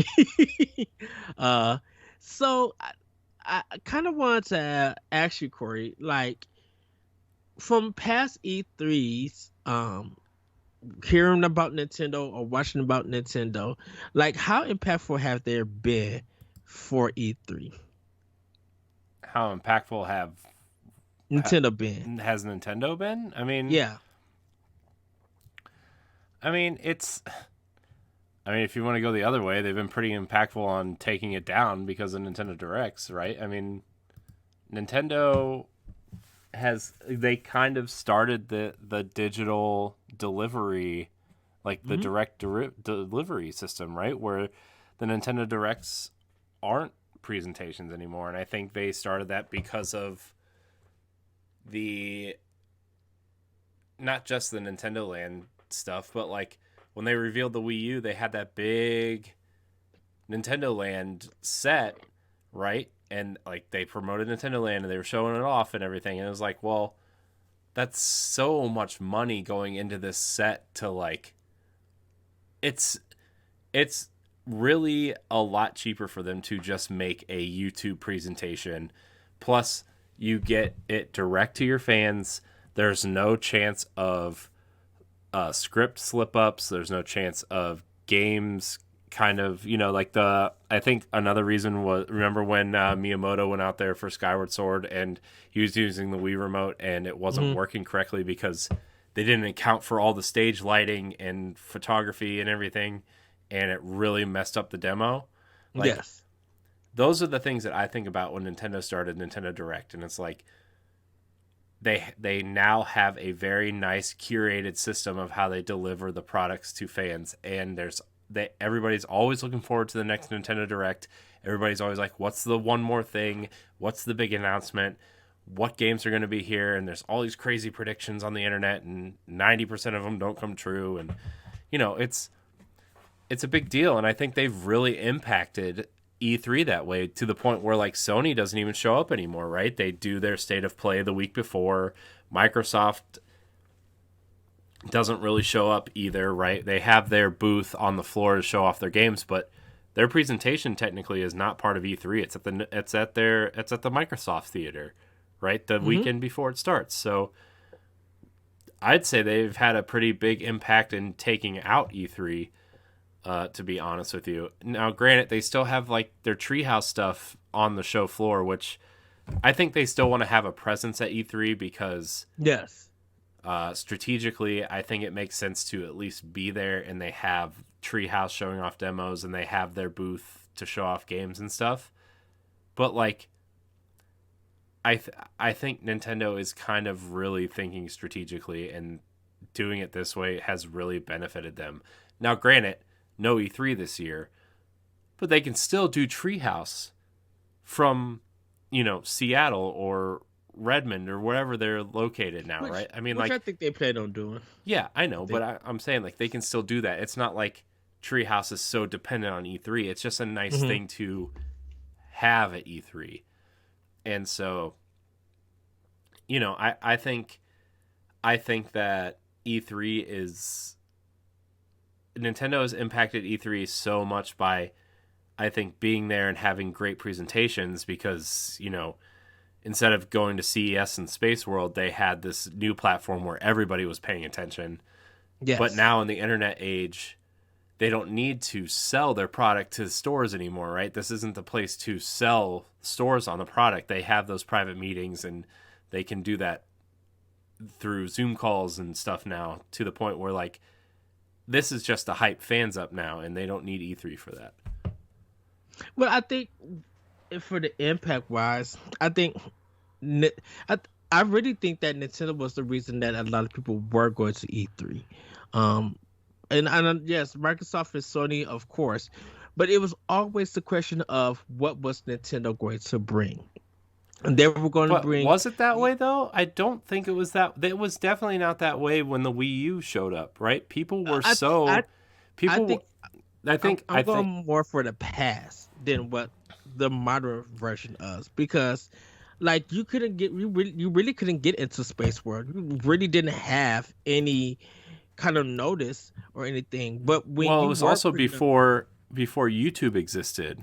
Like, yeah, there was no way to even watch Space World unless you, like, downloaded a, 320p kind of pixelated video that took 4 days because you were on dial-up from, GameSpot or whatever, right? I mean, there was no way to watch these things. And yeah, I think that, in the GameCube era, Nintendo had a huge impact on E3, especially like in the GameCube era, right? That first year after Space World, they showed off the GameCube demo with the Mario 128, which eventually became Pikmin. They showed off that really great Zelda demo that we never got, and I know a lot of people said, well, that's just Twilight Princess. I was like, no, it's not. That was clearly an Ocarina of Time art style that they were planning on in the next Zelda. They showed off Luigi's Mansion. They showed off Metroid in that demo, right? They showed off all these great games. And then in 2003, when Reggie gave that awesome speech of, I'm Reggie and I'm about kicking ass and taking names and we're about making games, right? That is such an iconic moment. Yeah.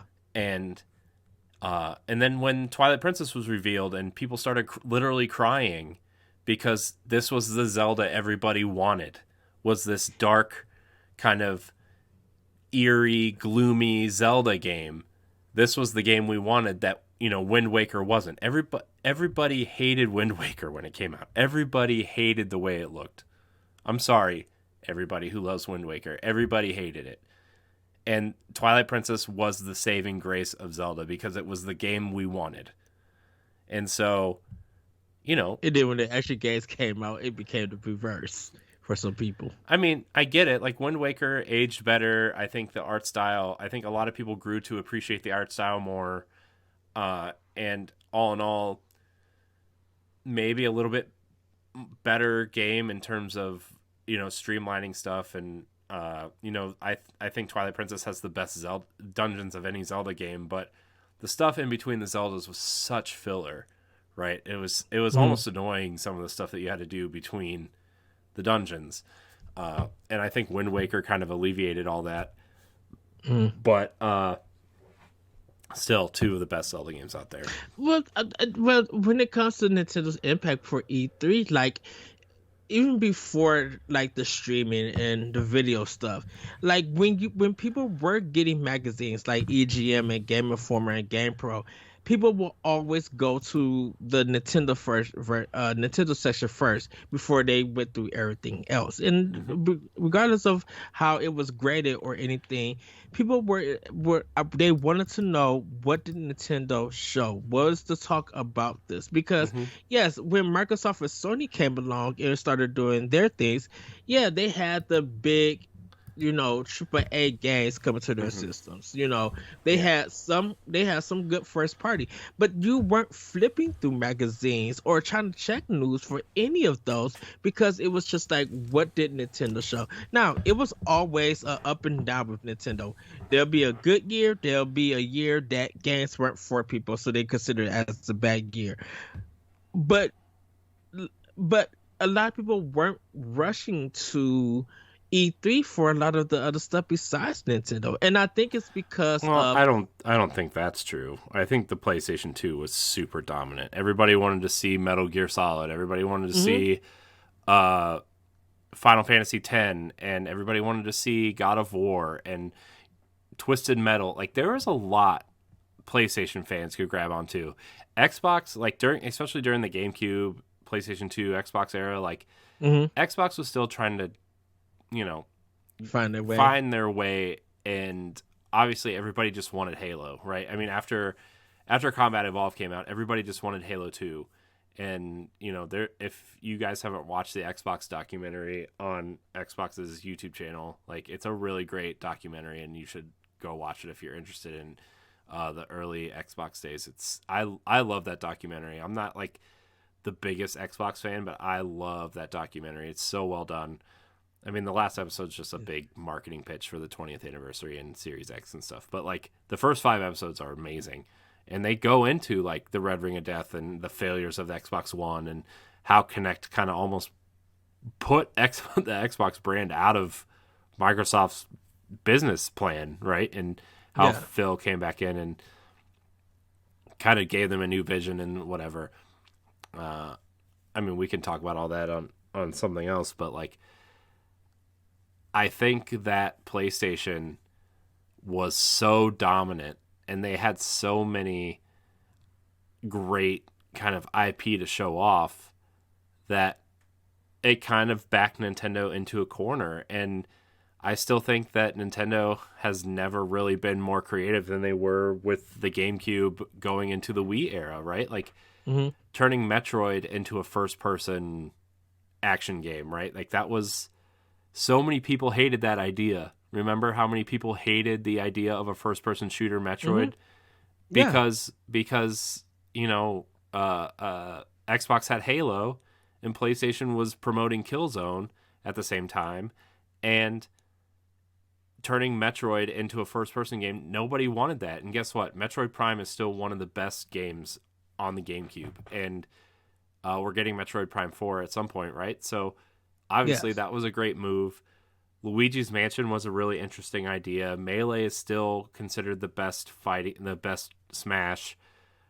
Pikmin is an interesting idea. Like there's so many creative ideas that came out of that era, and moving into the Wii era, right? Which I know a lot of people love the Wii, but Wii Sports dominated the conversation, right? That was such a simple yet creative thing to do. I just think PlayStation was so dominant in that era that like Nintendo needed to show what they could do, and it's kind of shocking to see how little the GameCube sold, to be honest with you. I mean, I know like the Nintendo 64 was smoked by the PlayStation, which growing up, I had no interest in PlayStation whatsoever. I mean, I really kind of, I hate to say that I still don't, but like, I still don't really care all that much about the PlayStation ecosystem. But like, I was actually surprised when I heard the PlayStation outsold the Nintendo 64, because all my friends had a Nintendo 64, had a Nintendo 64. Nobody I knew had a PlayStation. Literally nobody I knew had a PlayStation. And so like when the PlayStation 2 came out, my friend got a PlayStation 2 and I bought it because Madden looked awesome. Like that's why I bought it. I didn't buy it for, you know, God of War or Jak and Daxter or Ratchet and Clank or, you know, Fantavision or whatever else was that. Oh goodness, that game. I bought it for Madden and NBA Live and NCAA football, and I bought the bouncer on a whim, right? Mm-hmm. And I bought it for Final Fantasy X. That's why I bought a PlayStation. You know, and it's still like to this day, the games that I'm still the most interested in on PlayStation are Final Fantasy 16 and Forspoken. And, you know, I'm slightly more interested in the Final Fantasy VII remake than I was, just because I think it looks like it plays awesome. But but like my point is like I think that Nintendo in terms of first party is still dominating the conversation because they aren't afraid to experiment with the styles of their franchises. And You know, I think we just had a big conversation about Breath of the Wild and how it changed the way everybody thought of Zelda, you know? And I think Nintendo tries to cater to everybody. And I think that when you go into E3, when you feel like you're a hardcore gamer, or you put yourself in some kind of name that you want to put it, whatever you put. I think when you look at Nintendo, you be like, okay, none of this is for me, all of this is for kids, and this. But it surprises me that even in the past, whether you liked it or not, those games at E3 still get talked about. Those moments, the present moments now, definitely with E3, with Nintendo, definitely get talked about and everything. So I think the impact, I think the last big impact that Sony has, and this is not a shade to Sony or anything, I think the last impact that Sony had was showing Final Fantasy Remake, was showing getting the Kickstarter for Shenmue 3, because people reacted to that. Their past E3s, people were making fun of them because of the crab fight in one of their games. People were making fun of Daytona USA, Ridge Racer and stuff. Yes, I'm not saying that Nintendo wasn't made fun of because of Wii Music and stuff. People were making fun of and everything. Like, I think it's just like when you think of moments of E3 and just its impact, Nintendo has always brought something different and very creative that would keep you on your toes. I think that's why they kind of been impactful, is to keep people on their toes on what are you going to bring, whether I like it or not. I love this guessing game that you're going to be bringing, and I think that's what we kind of expect from Nintendo. You know. No, I agree with you. I think Nintendo, part of their charm is that like a lot of their games do appeal to everybody, and then a lot of them are easy to get into but hard to master, right? Like I've been talking about how I've been playing Super Mario 3D World, and yeah, that game, if you just want to complete all the levels and get to the flag, like that game is easy, right? Or, well, not easy, but you know what I mean? Like it's easy, but you want to collect all the stamps and all the stars and stuff. That game gets really hard, especially on Champions Road. Like Champions Road is just disgustingly difficult. And, you go into Breath of the Wild and like, yeah, you can run around and do stuff. People can go in and kind of explore and do what they want, but like, to really master that game and to kind of 100% that game, you really have to know what you're doing and kind of experiment with the elements and do all these things to get all the shrines and to find all the Korok seeds and to defeat the divine beasts in specific ways. And, that's some challenge, and I think Nintendo, even though like their storytelling isn't exactly up to par with someone like some of Sony's first party, or graphically their games aren't as impressive as something that Microsoft can put out, but like gameplay trumps all, for me at least, right? And I think for a lot of gamers, if the game doesn't play well, you're not going to stick with it. And Nintendo knows how to make a great game that is creative and intelligently designed, right? I mean, you talk about Breath of the Wild, like anywhere you go in that game, you're going to find something. Yes. It doesn't matter. You can pick up a rock, you'll find something. You can go to a mountain that looks like it's in the middle of nowhere and you'll find something. Everything is done purposefully, whether it's fans like it or not, that's a different story, but everything in almost all of Nintendo's major games is done purposefully. And they're always going to be that way. They're always going to march to the beat of their own drum. And I think that's why Nintendo still stands the test of time. And I think that's honestly where someone like Sega, as much as we love talking about Sega, failed. Is like some of their games just didn't hold up the way that Nintendo games do, right? Even on the Dreamcast, you look at something like Shenmue, where people swear they love, and then Shenmue 3 comes out and it tanks, right? Or Sonic, right? Sonic Adventure is, everybody swears that game's a great 3D platformer. Have you played it lately? It's not great. Sorry, guys. It's not as much as I loved Sonic Adventure when I got my Dreamcast. It's not great to go back to. So, I mean, you can easily go back to Mario 64 and play it and have a great time, right? Yeah. Granted, not as polished as something like Galaxy or Odyssey or 3D World, but like you can still play it and say this game, especially for the time, was super polished. Or Ocarina of Time. I heard two kids today. I took my daughter to the playground, and I heard two kids today talking about Ocarina of Time and Majora's Mask on the Switch, right? And it was just amazing in 2022. These two, like, 8 or 9-year-olds are sitting there talking about how you have to throw bombs at King Dodongo in Death Mountain.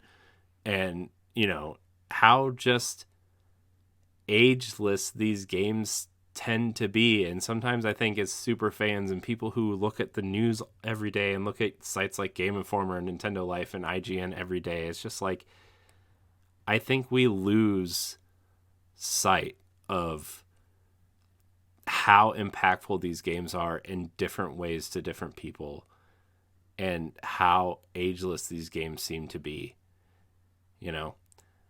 and Nintendo is special, and they've kind of reinvented this industry so many times. They've even, going back to our E3 discussion, right? They've reinvented how we expect video games to be delivered to us. And they will continue to do that as long as they are around. I think it's that Nintendo doesn't focus on the flashy. They don't focus on all the cutscenes and then go quiet. I mean, I wish they did sometimes, right? I mean, there are times that they'll show something off and go quiet and go dark because, and they already said that we do it because we just want to let you guys know that we're just doing an announcement. No work has been done, or we're in pre-planning stages, and when it's ready, we'll show you and stuff. And that happens for Microsoft and Sony and other third party. We could understand that, but when there's just so much cutscenes showcasing, and every time a trailer or that game gets revealed, and Microsoft or Sony, people start getting very doubtful. And I think with Nintendo, they know you cannot be cutscene heavy. We have come to an expectation that you are going to show some gameplay that's going to excite us, or that's going to make it be like, oh, so you guys been doing that. I wonder how that's going to work. And I'm not trying to knock Sony. Like I said, I'm not trying to knock Sony or Microsoft, because I think it's interesting. And probably by the time you guys see this, I did a brush rub banner saying that should you go revisit past E3s, and I feel like you should really go look at some of the early E3s that you could find and just see the evolution of these press conferences and seeing what they showcased until the game eventually came out. You would literally be shocked, how people responded when it was announced, and then see the responses when that game actually came out and stuff. And there's just something about when Nintendo has done their games, like I said, whether it's been good or bad, you kind of be shocked, like, well, they did somewhat stay true to what they showed us, and surprisingly, it's better than what they showed us for some games. Yeah, I just, I would still love to see a Zelda game at the quality and the graphical and storytelling prowess of a Horizon game. I think that would be amazing. But I think Nintendo has taught us to kind of have certain expectations, and, a lot of the times it works. Sometimes it doesn't, but a lot of the times it works, and it really benefits, them as a company. Yes.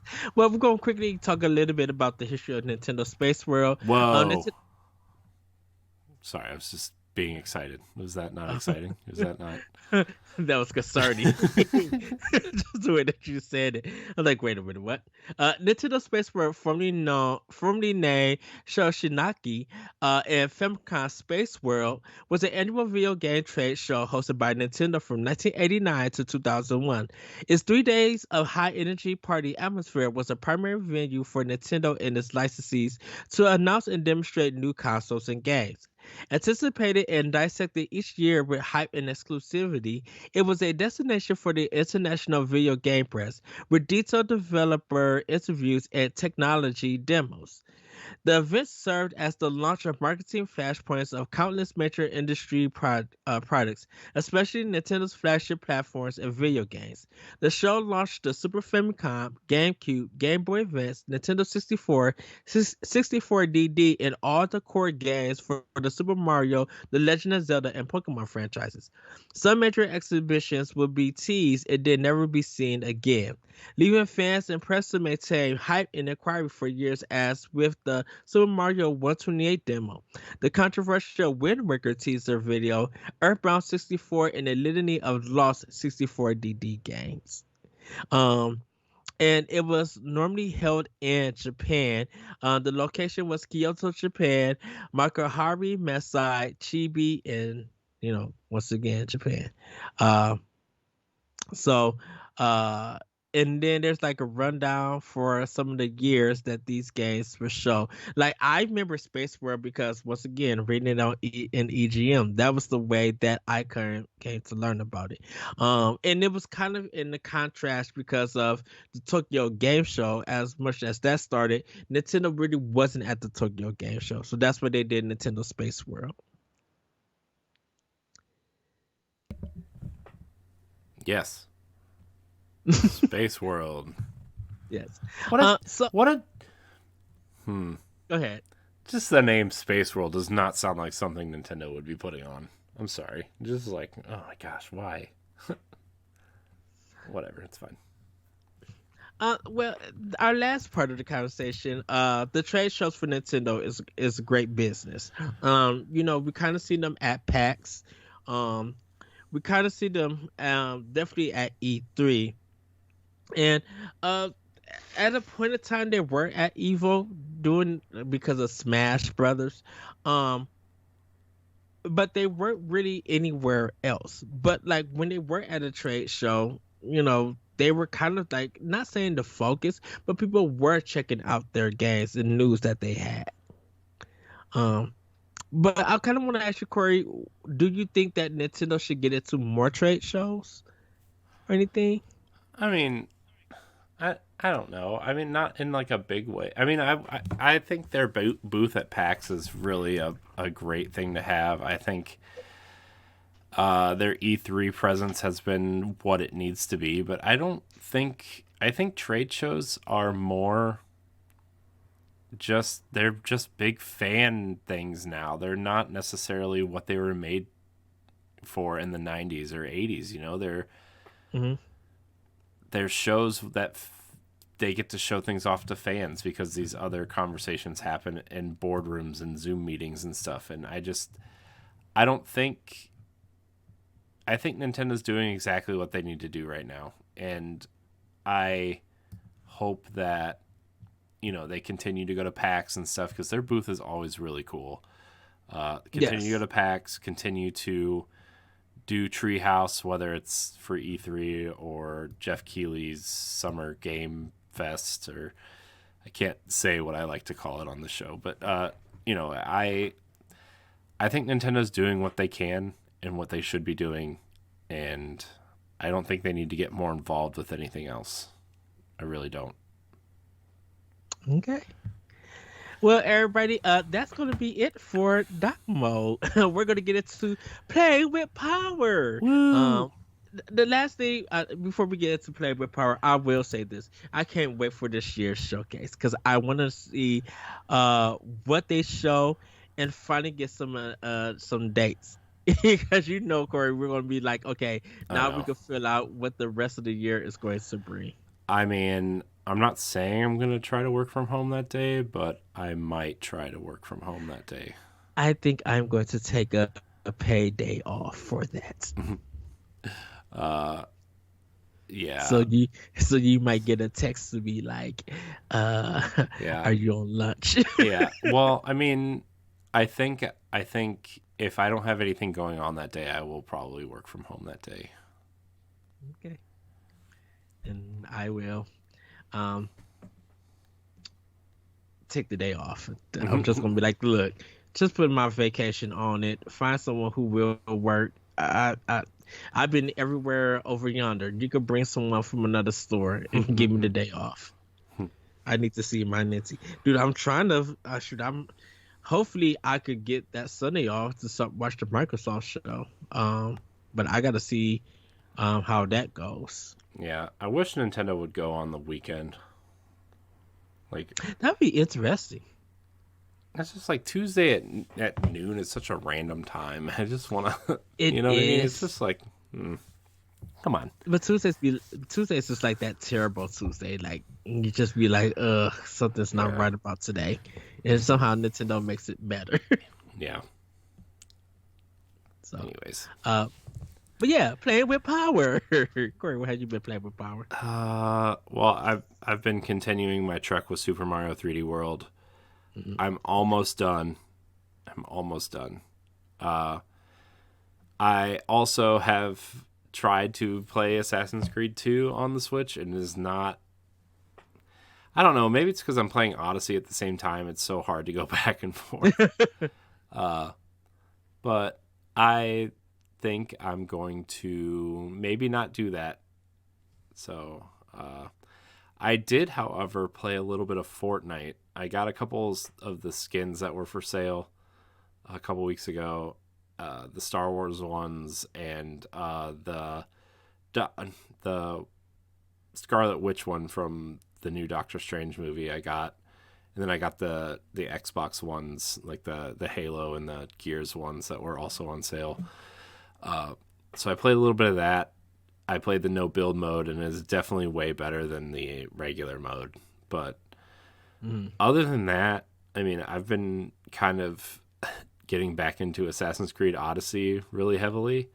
And it's really scratching that itch of Breath of the Wild. Even though, like, I kind of want to replay Breath of the Wild, I don't, because I have so many things in that game that I've done that I don't want to erase. Like the 900 Korok seeds it took me forever to find. Yes. Which is literally the only thing that's keeping me from replaying that game, I think, at this point. So I don't know. I'm still like looking for my next game that I really want to sink my teeth into. And Odyssey is kind of that game that's kind of filling that gap for now, I guess. Also playing Destiny, but I always play Destiny. So, but I did get Nintendo 64 controller. So I actually think my next game is going to be Nintendo 64 related. Specifically, maybe Ocarina of Time. Because I haven't played a significant amount of Ocarina of Time since the N64. I just haven't played it. And so I think I'm going to play it. Now what should I play it? I'm really excited for this stupid Nintendo 64 controller though. But I mean, that's the reason why I've been holding off on so many Nintendo 64 games, because I want to play it with the controller. When the Mario 3D All-Star Collection came out, playing Mario 64 with a Switch Pro controller was so foreign to me that I was like, what? I don't understand why this camera doesn't move the way I want it to. And it's because the stick is not a great C button replacement. It's just not. It's terrible, right? And so I have a lot of complaints about playing games with the Switch Pro controller that weren't made for Switch. Specifically, NES games. you need those controllers to make them feel good. And that's something that is a great thing for Nintendo to have, and it is a terrible thing for Nintendo to have. Which is weird for me because I could play it with ease. And I wonder, is it because I've been playing those games repeatedly you're a weirdo, as a Ed. kid? How am I a weirdo? I have too. I've been playing Mario. I've been playing NES Mario games since I was like 3 or 4. I'm saying like they just don't feel right without the NES controller. Or like I'm so excited that I have the Genesis and Super Nintendo controllers when that stupid Ninja Turtles collection comes out, because they won't feel right unless I'm playing with those controllers. They won't. And you know I'm right, Ed. You know that Nintendo game, you know that NES games and Nintendo 64 games specifically do not feel right without those controllers. Maybe because I'm quickly able to adjust to it. No, you know, you're just weird. No, they don't feel right. Playing playing Mario 3 with my thumb angled down like this on the face buttons, Ed, does not feel right, because the sprint button is the A button and the jump button is the B button, and you have to hold your thumb angled like this. It is not. This is not the way to play Mario 3. Okay? You play it like this. Okay? Your thumb is always on the sprint button, and then you just tap down to jump. Okay? Mm-hmm. Come on. Just agree with me on something for once, please. I don't know if I can agree with you on this one. Ed, what are you playing? Oh boy, what a night this episode is going to be. It's like 3 hours long, by the way. I hope everybody's ready to strap in. Yes. I've been playing Grace for Explosion Machine. Boy. I'm back into that game. I literally love it, dude. I think because it reset itself and I got to start over. Just the bad part about it is that I've been playing it without no sound. And, you know, I haven't been cutting on my Bluetooth headset to hear it or anything. But I may have to change that. I picked up Nexomon. It's like the Pokemon ripoff, like indie game. Not bad. It's a nice game. Played the Takeover a little bit. I think I'm gonna finish this game. It's a beat 'em up game, and everything. It keeps reminding me of Pit Fighter, in a sense, but with better graphics. So I gotta finish that. Dude, Tetris Effect Connected. I played that man. So I've like at level 8. And I've been just, been of course playing it with my headset. Dude, why the sound? I mean, I talked about the soundtrack banging, but man, I'm like, I need to beat this game to see if they're gonna give me all the music, because I do. So there's one of them where I guess the people are like praying and everything to the Tetris blocks, and when it gets bigger, it's like a whole crowd dancing and everything, and the track is begging. Like, I didn't really pay attention to be like, oh, when you progress in the level, everything, the background changes, the music gets faster, and it's just like, okay, now I know, now I get it, now I just like, okay, because I'm just like, I'm trying to mesh the music but make the Tetris blocks and get like a Tetris or get a line here and there, and it's just like, am I still missing something? But I really don't know, because it's just like, are you supposed to be on beat for some of this? And it feels like I'm off beat, but yet I'm making the line, because it's all about getting 30. And then when you get your 30 lines, it slows down and you go to the next level. And it's so weird, but I'm just like, I will finish like whatever that next session is. I will do my best to go all 3 sessions, because I haven't lost yet. I'm just like I've got it to where I'm at the top.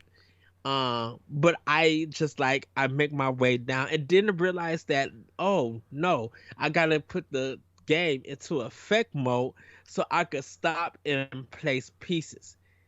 So when it gets back to normal time, bam, I got my lines and stuff going down and I can get back into it.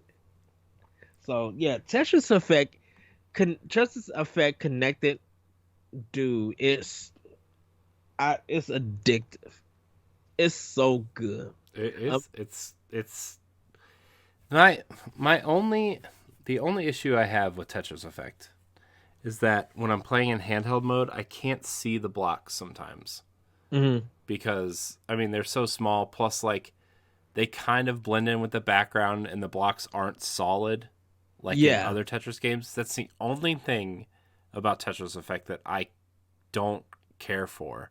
But I can get over it if I just squint. You know what I mean? Like it's some of the levels got me concerned because I think they were too white or too light, and I couldn't see them. Mm-hmm. Like, what in the huh? And Yeah. I'm playing on my big screen. I'm just like, I think the coloring is sometimes off. That gets you like kind of confused and stuff. Mm-hmm. Like, yeah, for some reason, I think this game I wouldn't be able to play. I could play on the OLED. That's what I'm actually playing it on. But I have a feeling that I'm like, yeah, I don't think I can play this game portable because if I'm having trouble seeing some of the blocks or some of the levels, I would rather that if I'm taking this game on the go, I'd rather have it where I could see some solid colors, or I'd rather just listen to the music. Mm-hmm. Yeah. You know, I did pick up Uberdan Chronicle Rising for Switch, but I haven't started it yet. I just picked it up. So that's pretty much what I've been playing with Power. I know everybody's getting into their backlogs. I need to start Xenoblade Chronicles 1 and 2 because like everybody's just finishing that game and making progress. And I started those games, definitely Xenoblade Definitive Edition. I started it, but I haven't progressed further into that game, and I need to. Yeah, I don't know. For some reason, I was really enjoying it for about the first 10 hours or so, and then it just like for some reason it just wasn't grabbing me anymore, and I want to get back to it. It just was like, man, I don't know why it wasn't grabbing me, you know? So. Yeah.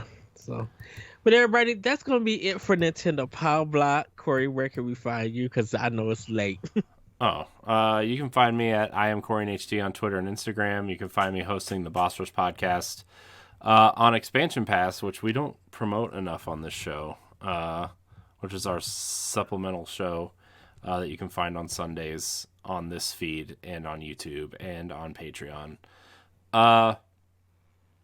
And Standard Definition. Yes, you guys can find me on Twitter at ThatRetroCode and on Instagram at ThatRetroCode. You can find me more on Nintendo Power Block that we do normally on Mondays and Wednesdays. Check me on Expansion Pass and other podcasts. As we want you guys to join us on Discord. I kind of want to let you know how you revisit some of Nintendo's E3s, or talk about the impact. We really want to know. You can hit us up there, and follow us at Power Block Podcast on Twitter. But then everybody, we will talk to you next time. Have a great week. Have a great weekend. Thank you, Corey, for joining me for this wild ride of Nintendo Power Block. We will be back on regular schedule, energized and ready to go with the crew, everybody, next time. With that, everybody, have a great week. Have a great weekend. And we'll see you next time on Nintendo Power Block. Bye, everybody. Woohoo! Goodbye, everybody.